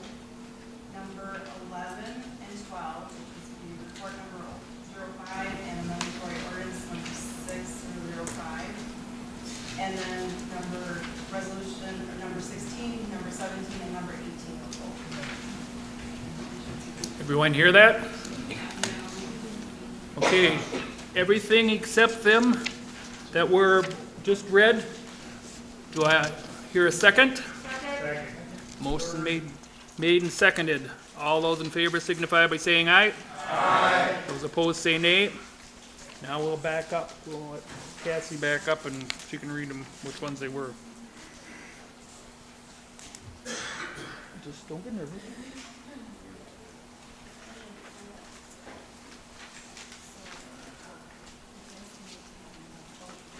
We don't do that anymore.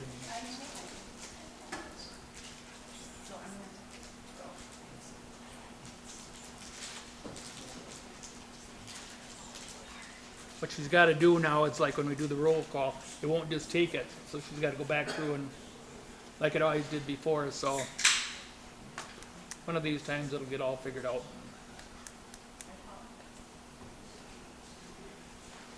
While she's doing that, I did not mention that Supervisor Flom and Supervisor Stera, which was on Zoom tonight, but anyways, both of them has asked to be excused.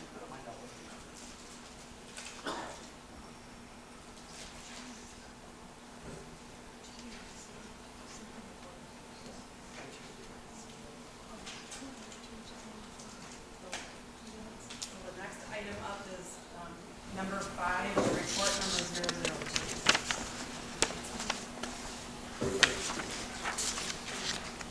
Report number 5. Mary Beth, you asked to have it pulled, or I know some other ones did too. Can you hear me okay? You're on. Okay. The reason I wanted to pull this is because I want to, I'll explain why I'm thinking this. I want to send it back to committee. We all received an email from Supervisor, Michael Town Chairman, Oh, now you're on. Well, I wasn't on before. She wasn't on before. The reason I wanted to pull these is I want to send both of these back to Planning and Zoning Committee. It was suggested in an email we received from Town Chairman Schmeichel of the town of Neenah that we refer it back to the town of Neenah, and I just wanted to stipulate that the town of Neenah is under Winnebago County zoning. So to send it back to the town of Neenah, which is not where it came from, to me is not appropriate. I would like it to go back to the committee. That will allow it to become a thing, an item on our public hearing, the end of July. That gives the town of Neenah 30 days to have another meeting and speak to the owner and see if they can work things out, that they wanted certain conditions. And as our committee voted on a zoning change, you can't accept conditions, only on a conditional use permit. So I think by sending it back to the committee and allowing 30 days, a little more than 30 days or 6 weeks, for another public hearing on it, that gives town of Neenah time to do what they need to do with their plan commission and the owner, and I think that's fair to all parties. Supervisor Hanson, did you want to talk on the same one? Number 5. Yes. I did place a call to the Neenah Town Chair because I wanted to clarify what I thought I was reading. I would like to send it back to Neenah because it is my understanding from a very brief conversation with him is that there are some legal questions that need to be addressed at Neenah. So that's why it should go back there. Supervisor Nussbaum, I know you want on the same. Thank you, Mr. Chairman. I talked to the town clerk twice, and I got the email from the town chairman, and they asked me if we could send it back to the town of Neenah. There's a legal issue that their attorney says that they can do, but it did not appear on the report. So they would like it back so they can have time to talk with all the attorneys involved. Well, we've got 2 going to Neenah and 1 going with the committee, so I need a motion and they can go from there. I moved to send it back to Neenah. Motion is made and seconded. Any other discussion? Did you want to talk on it yet? Okay. Any other discussion? Going back to Neenah. Nothing for, I'll wait and Right. let others talk. Any other discussion? There is no others, so. Oops. Supervisor Hintz, Chairman of Planning and Zoning. Thank you, Mr. Chairman. In reading that letter, and I think all of us that are on the Planning and Zoning Committee know that that's not true. It was explained at the meeting that they wanted the deed restriction on there by staff. We all knew that. We all voted on it. And I think this is why Mary Beth had said that it should come back to us, because we understood that when we voted on it. I don't know where they're coming from saying that it wasn't told to us, because every single one of us that was there heard that. But that's what's in the letter. Supervisor Gabbard? I'm just again going to mention it. The process is not that it came from the town of Neenah to the committee. It comes from planning and zoning. The owner applied for a zoning change. Town of Neenah's under county zoning. If you send it back to town of Neenah because you need some legal answers, I'm not sure the process of how that's going to go. I mean, now you have an owner that's sitting there waiting, and you're taking it back to the town of Neenah, which town of Neenah had their own planning and zoning meeting, and I understand that. I come from a township. But they're under town, their town is under county zoning, so that's who the applicant applied to. That's why I said, take it back to committee. If you choose to give it town of Neenah, I don't know what the repercussions are of that, but. Supervisor Nussbaum? Thank you.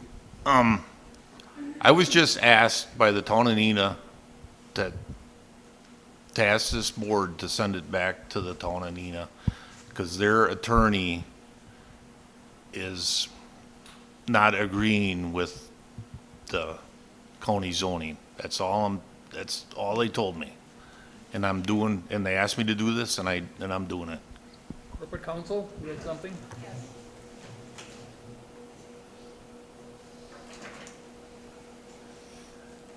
Right before this meeting, I spoke with Planning and Zoning, and I was provided with some information regarding this.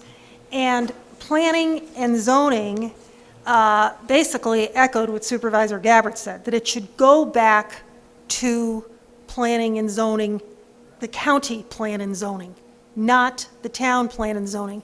Now, I know you're referencing a legal question, and Nina's attorney sent me an email and indicated that they wanted to be able to do so-called conditional zoning. And it is clear in the statute under 5969 that the town may approve, deny, or approve with change. You cannot have a, quote, conditional zoning. Their attorney was also, when he sent me an email, kind enough to send me some UW extension documentation, which is not law, which is recommendations. And what I thought was telling in it was the material that he suggested shows that, yes, there's such a thing as conditional zoning. Actually, the paragraphs prefacing it stated controversy about the use of these devices, which is also, and the devices are contract zoning and conditional zoning. And the document says controversy about the use of these devices has developed since the state zoning legislation does not mention them. So, again, given the state of the law, I would say that the proper vehicle would be to send it back to the county zoning and planning committee. All right, can I pull my motion? I will.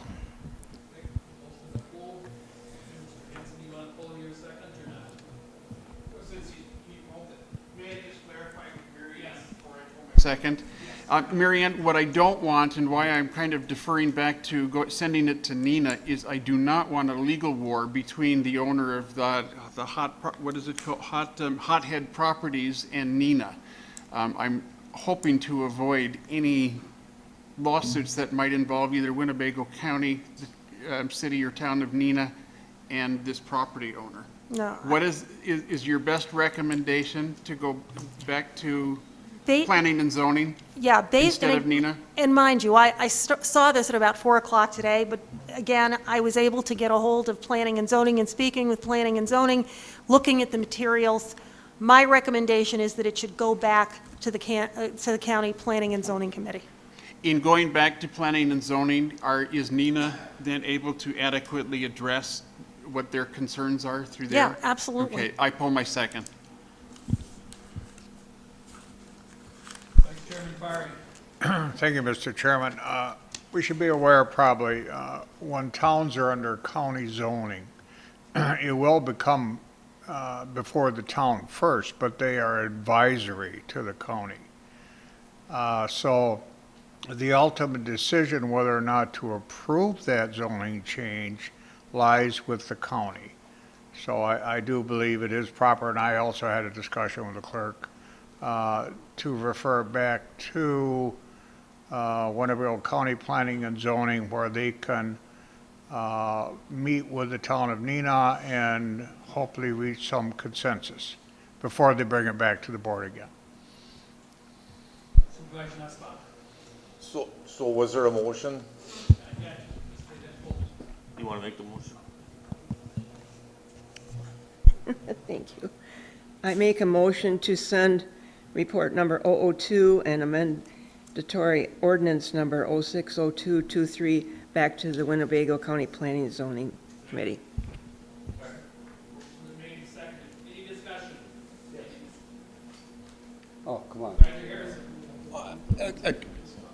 I'm sorry. I'm just a little confused again. I'm looking at it here, and it says that it was sent by, or it was approved that they wanted, the town of Neenah wanted us to approve this. That was number one. And at the top, it says, your planning and zoning committee begs you to take care of this. So we have two things here that said that they wanted to go ahead on it. Now, we're sending it back because, I mean, it just, it sounds like they wanted to go ahead, but where all of a sudden did it come out that they didn't want to do that? My understanding, and again, I wasn't at the meeting, is that they wanted to go ahead as long as there were conditions attached to it. That was the issue. But I don't see it here. Or is there something I missed? Are you looking at the letter? Yeah, I'm just looking at the report saying that it was approved by, you know, it says it was, there is no problems, objectives by the zoning committee and to go ahead on this. And then in the Neenah, it says, whereas received notification from the town of Neenah to recommend approval. But I don't see anything else. I think, and again, I wasn't there, but my understanding is the town of Neenah wanted to go through with conditions. And then when it was presented to the county planning and zoning said, no, you can't have conditions attached based on 5969. You can either approve, reject, or approve with modifications, but you can't have conditions. And the legal authority that they were referencing was not a statute. And again, the document, the paragraphs prefacing what they were relying on referenced the fact that, again, it's not addressed in our state statutes.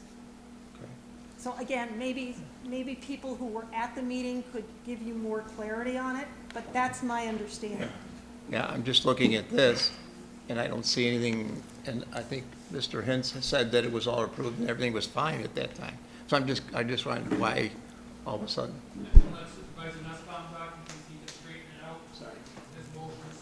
I can't straighten it out, but I can tell you that the town of Neenah told me that that portion was omitted from the paper you're looking at. The conditions. Deed restriction is what they called it. So again, if it goes back to committee, it can be revisited. Town of Neenah has time to do their thing. But on a zoning change, you cannot put conditions. On a conditional use permit, you can. This property owner is asking for a zoning change. So we were aware that Town of Neenah approved it with conditions, but staff reminded us that we can't put conditions on a zoning change. So therefore, that led to our vote. I'm saying bring it back around to the committee, let the Town of Neenah do their due diligence with the owner, see if they can work this out, and then it comes back to the committee again. We have a public hearing, and we have a deliberative, and we vote again. I think it's fair to all three parties concerned, but we did what we were supposed to do. We can't accept conditions with approval. So you voted against it? So we voted to approve the zoning change without any conditions.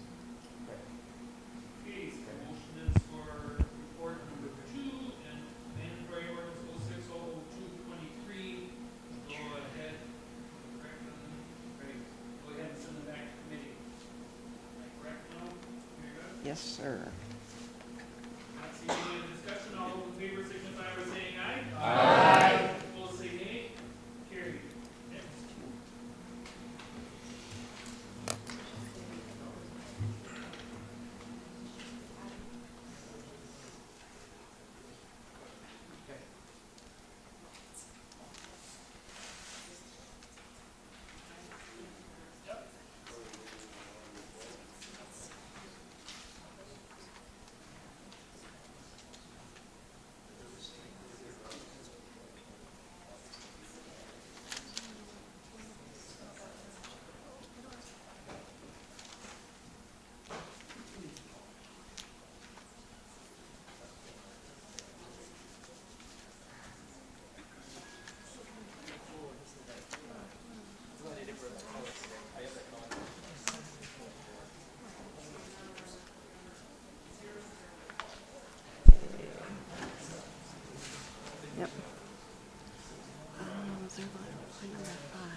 we just did that one, though. Yeah. I gotta go through it twice, sorry. Yes, I know. That's right.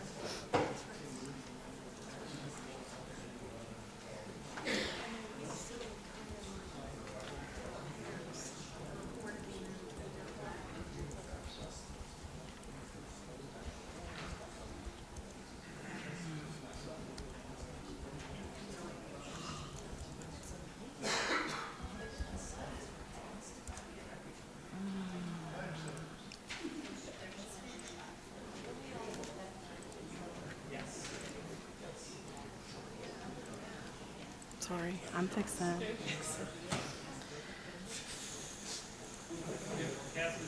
Another thing, don't forget about, Cass is getting the machine going here, about David's big celebration, a week from Thursday. Administration building will be called David Albert Building. I believe he's got a little treat after that, am I correct, David? Yes. What day is it on? No, that's already. Friday, this Friday? It's Friday. It's Friday. Friday. Friday. Not this coming Friday. A week from this Friday.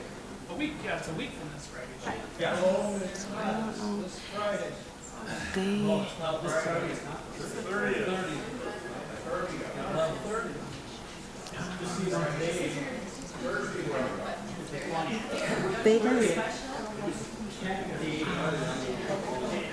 They didn't pull number 12, right?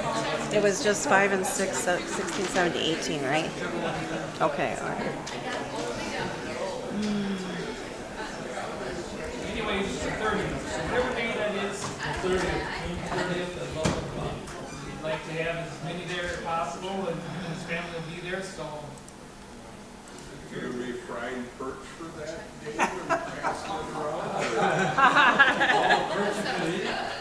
I'll be there, for sure. We are number 16. So, Number 16.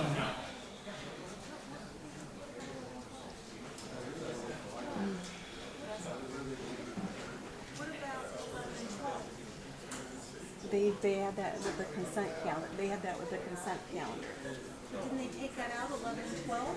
I confirmed, and it was only 5 and 6, and then 16, 17, and 18. I had 11 and 12. Okay, so I confirmed it, okay? Is there a date for this thing? 30th, we probably leave it at 30th. If someone has to have 11 and 12 pulled, Eisen did. Mr. Eisen.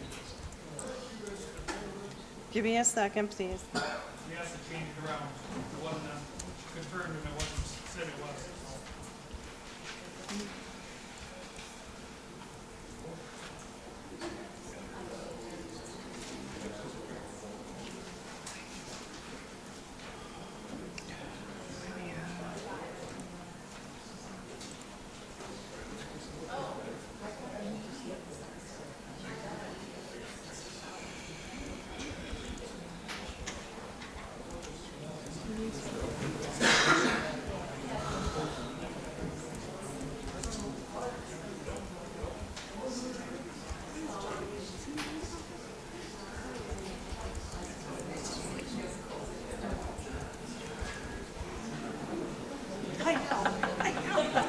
Will this be a majority? Yes.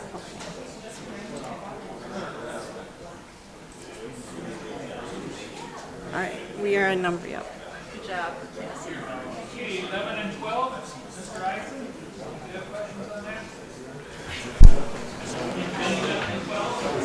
Thank you, Mr. Chairman. I would like to refer to consent calendar item 11 and 12. And I would like to know what kind of change is requested. If you look at the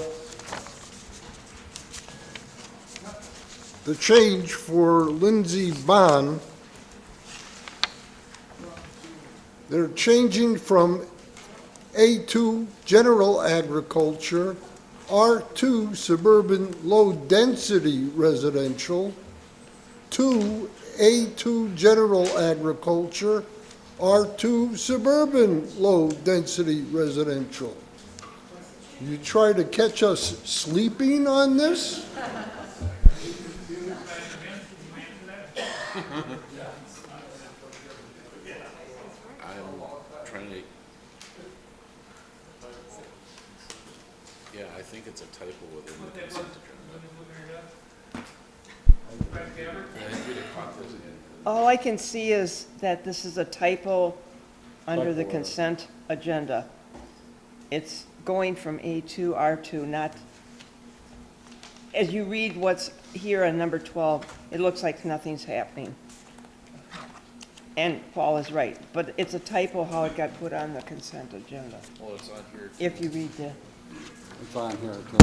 well, then it's on there. That's a typo too. So there's two typos. Two typos So what's it, is it going to this? from A2 to R2. But if you need it clarified, I guess. That was that nice place going out and looked at and see there was a pond in the back and they had a barn and all that, I mean, into the house and all that. Yeah, right here. It's a typo. So whether we change it or we send it back, please.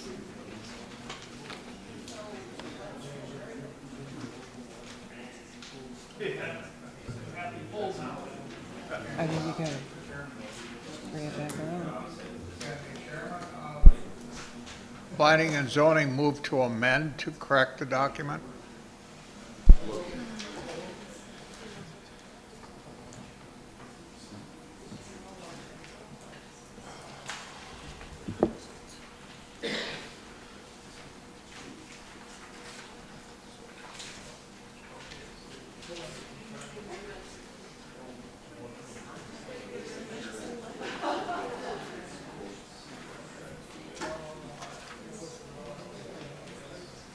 Mr. Chairman, can we send that back to planning and zoning to let them get their act together? Second. Wait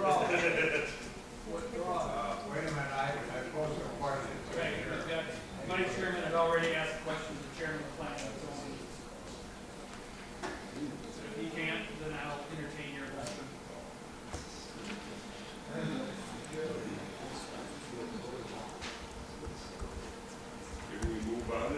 You may go ahead and Mr. Eisen and make your motion. I move to send this back to planning and zoning committee so that they can correct the error and bring it back. Second. Motion made and seconded. All those in favor signify by saying aye. Aye. Opposed, say nay. Carried. All right, hang on just a second.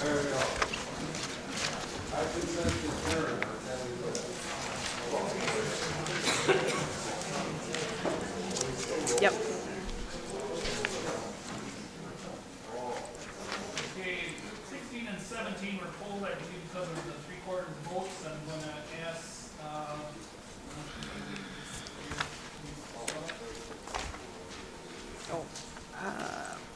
There we go. Back Powers. You asked if it would be pulled or not pulled. I'm sorry, say that again? 16 and 17. And 8. I asked to pull 16, 17, and 18 because they require 3/4 of the vote. That is the only reason. That's the only reason.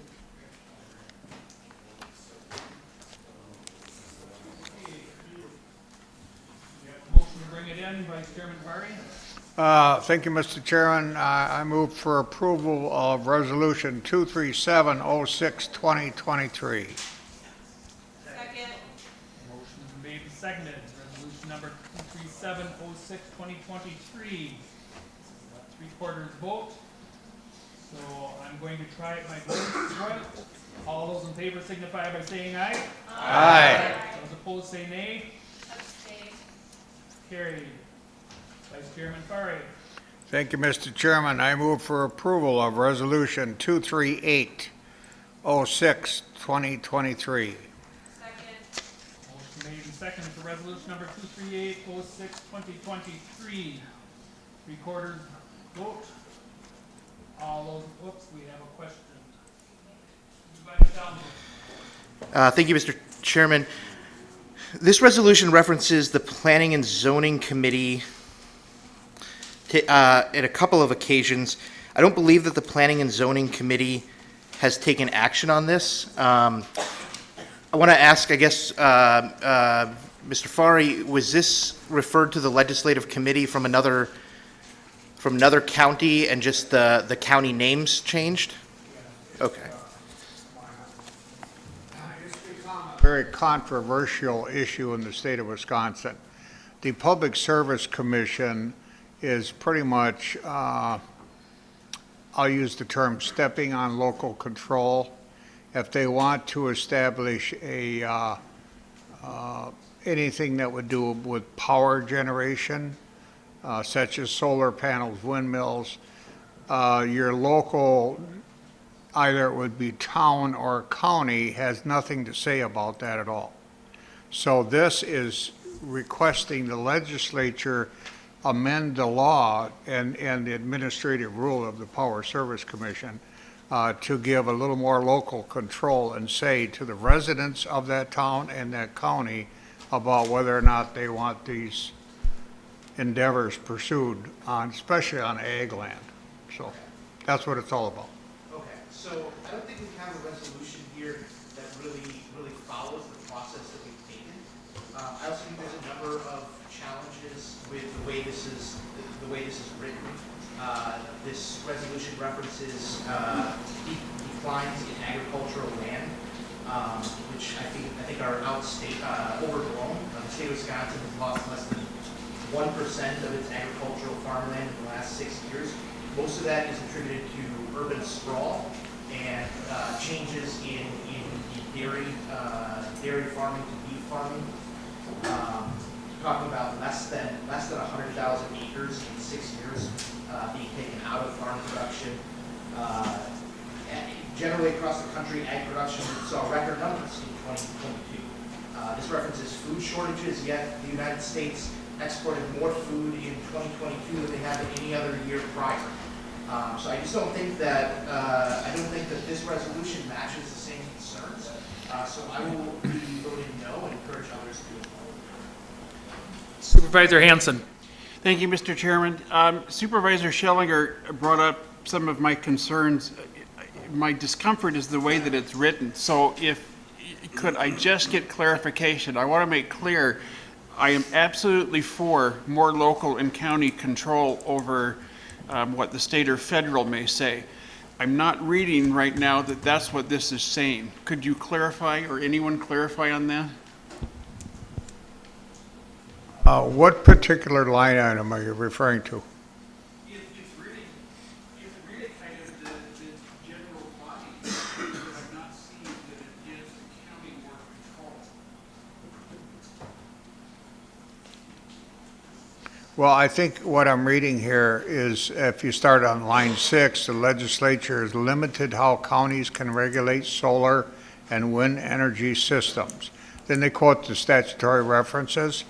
The following whereases are simply indicating the specific issues of concern.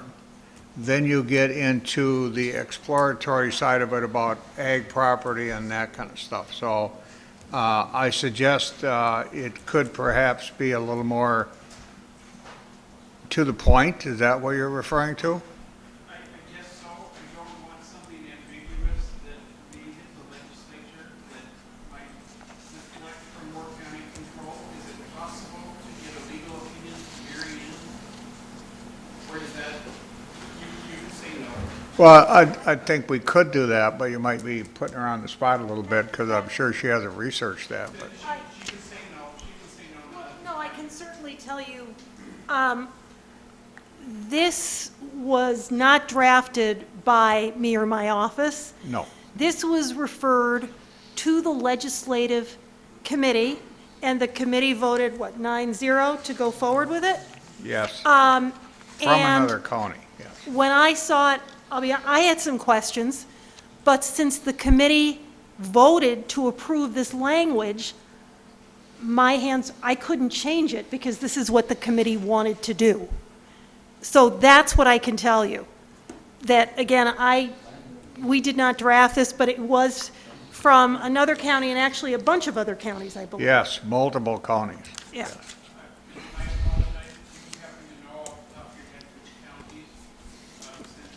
I have it in the back, I think. Hold on, I think there was Green Lake County. And then there was one from Clark County. And then there's one from Columbia County. Yeah, those are the three that I have. But again, the committee voted to approve this language, so. Thank you. Supervisor Cox? Who counted the votes on these? Who counted the votes on these before the resolution went out?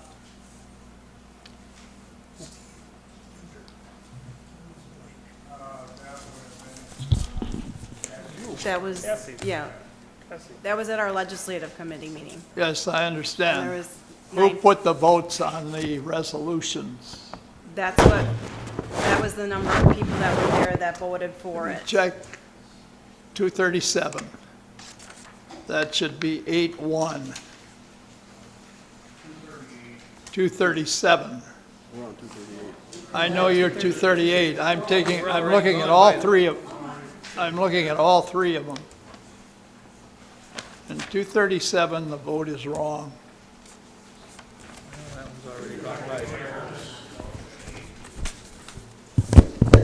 It was 8-1.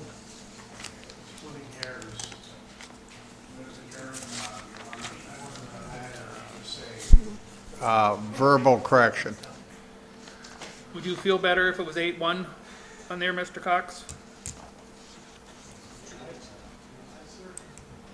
Okay. Huh? Chairman of Legislative? He said he voted that way on all of them. Yeah, okay. Do you want it as an amendment, sir? Sure. Thank you, Mr. Chairman. For the purpose of moving along, I'll move to amend 237, 238, and 239 to show a recorded committee vote of 8-0.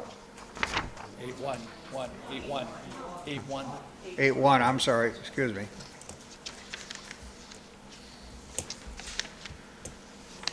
I put three together for the purpose of Okay, saving so back time. on 238.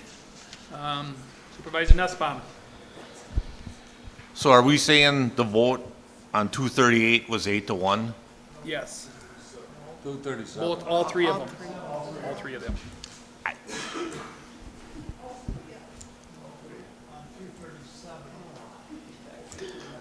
Well, 237 has gone by. That's the one he's talking about was 8-1. Well, what about 238 and 239 where we got you, Mr. Cox? They're right? Okay, all right. Okay. 238. Anything else? All those in favor signify by saying aye. Aye. Those opposed say nay. Nay.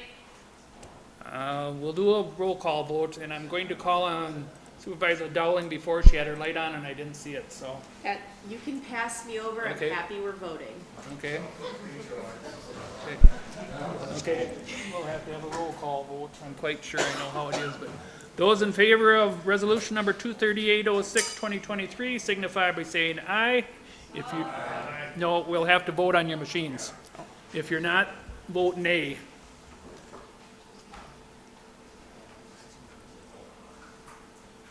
So this is on the item, right? This is on the item. Okay.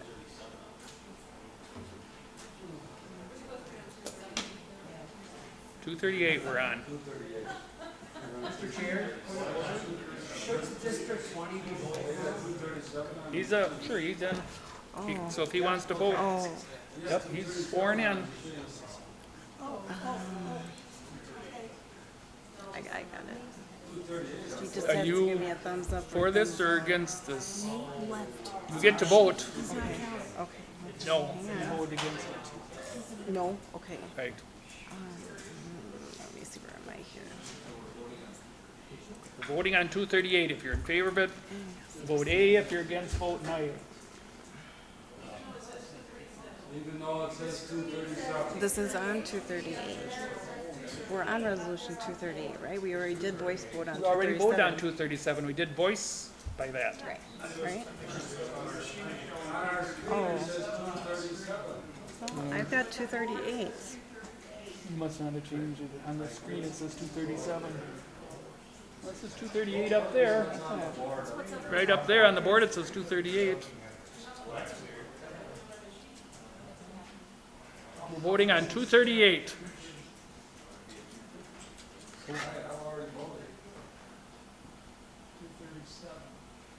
238. We're voting on 238, Supervisor Cox. Resolution number 23806, 2023. I know, but we had we're on this one here. We're just waiting on Eisen. And who? Eisen.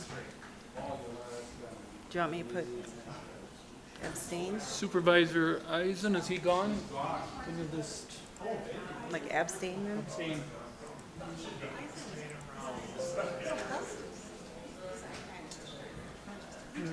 Ayes. And that passes. Oh, okay, hang on. No, you need 3/4. Oh, 3/4, I'm sorry. Okay, hang on. How do I go back? 2193, he's correct. How did I even go back? I don't know how to do that. So that one did not pass. I can't go back, so I'm gonna have to make a note then, okay.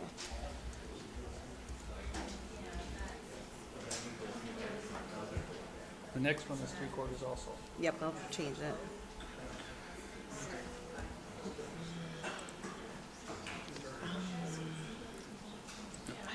I gotta wait for her to catch up here. Do you want me to just go to the next one?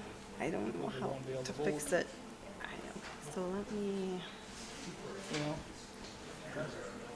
I'll redo it. I'll just add a new item. And I'll just delete this one somehow. Supervisor Fari, 239. Thank you, Mr. Chairman. I move for approval of Resolution 23906, 2023.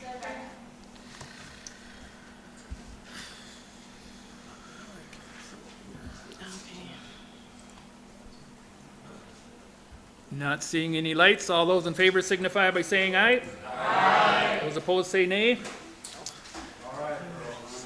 Supervisor Albrecht. All those in favor signify by saying aye. Aye. Those opposed?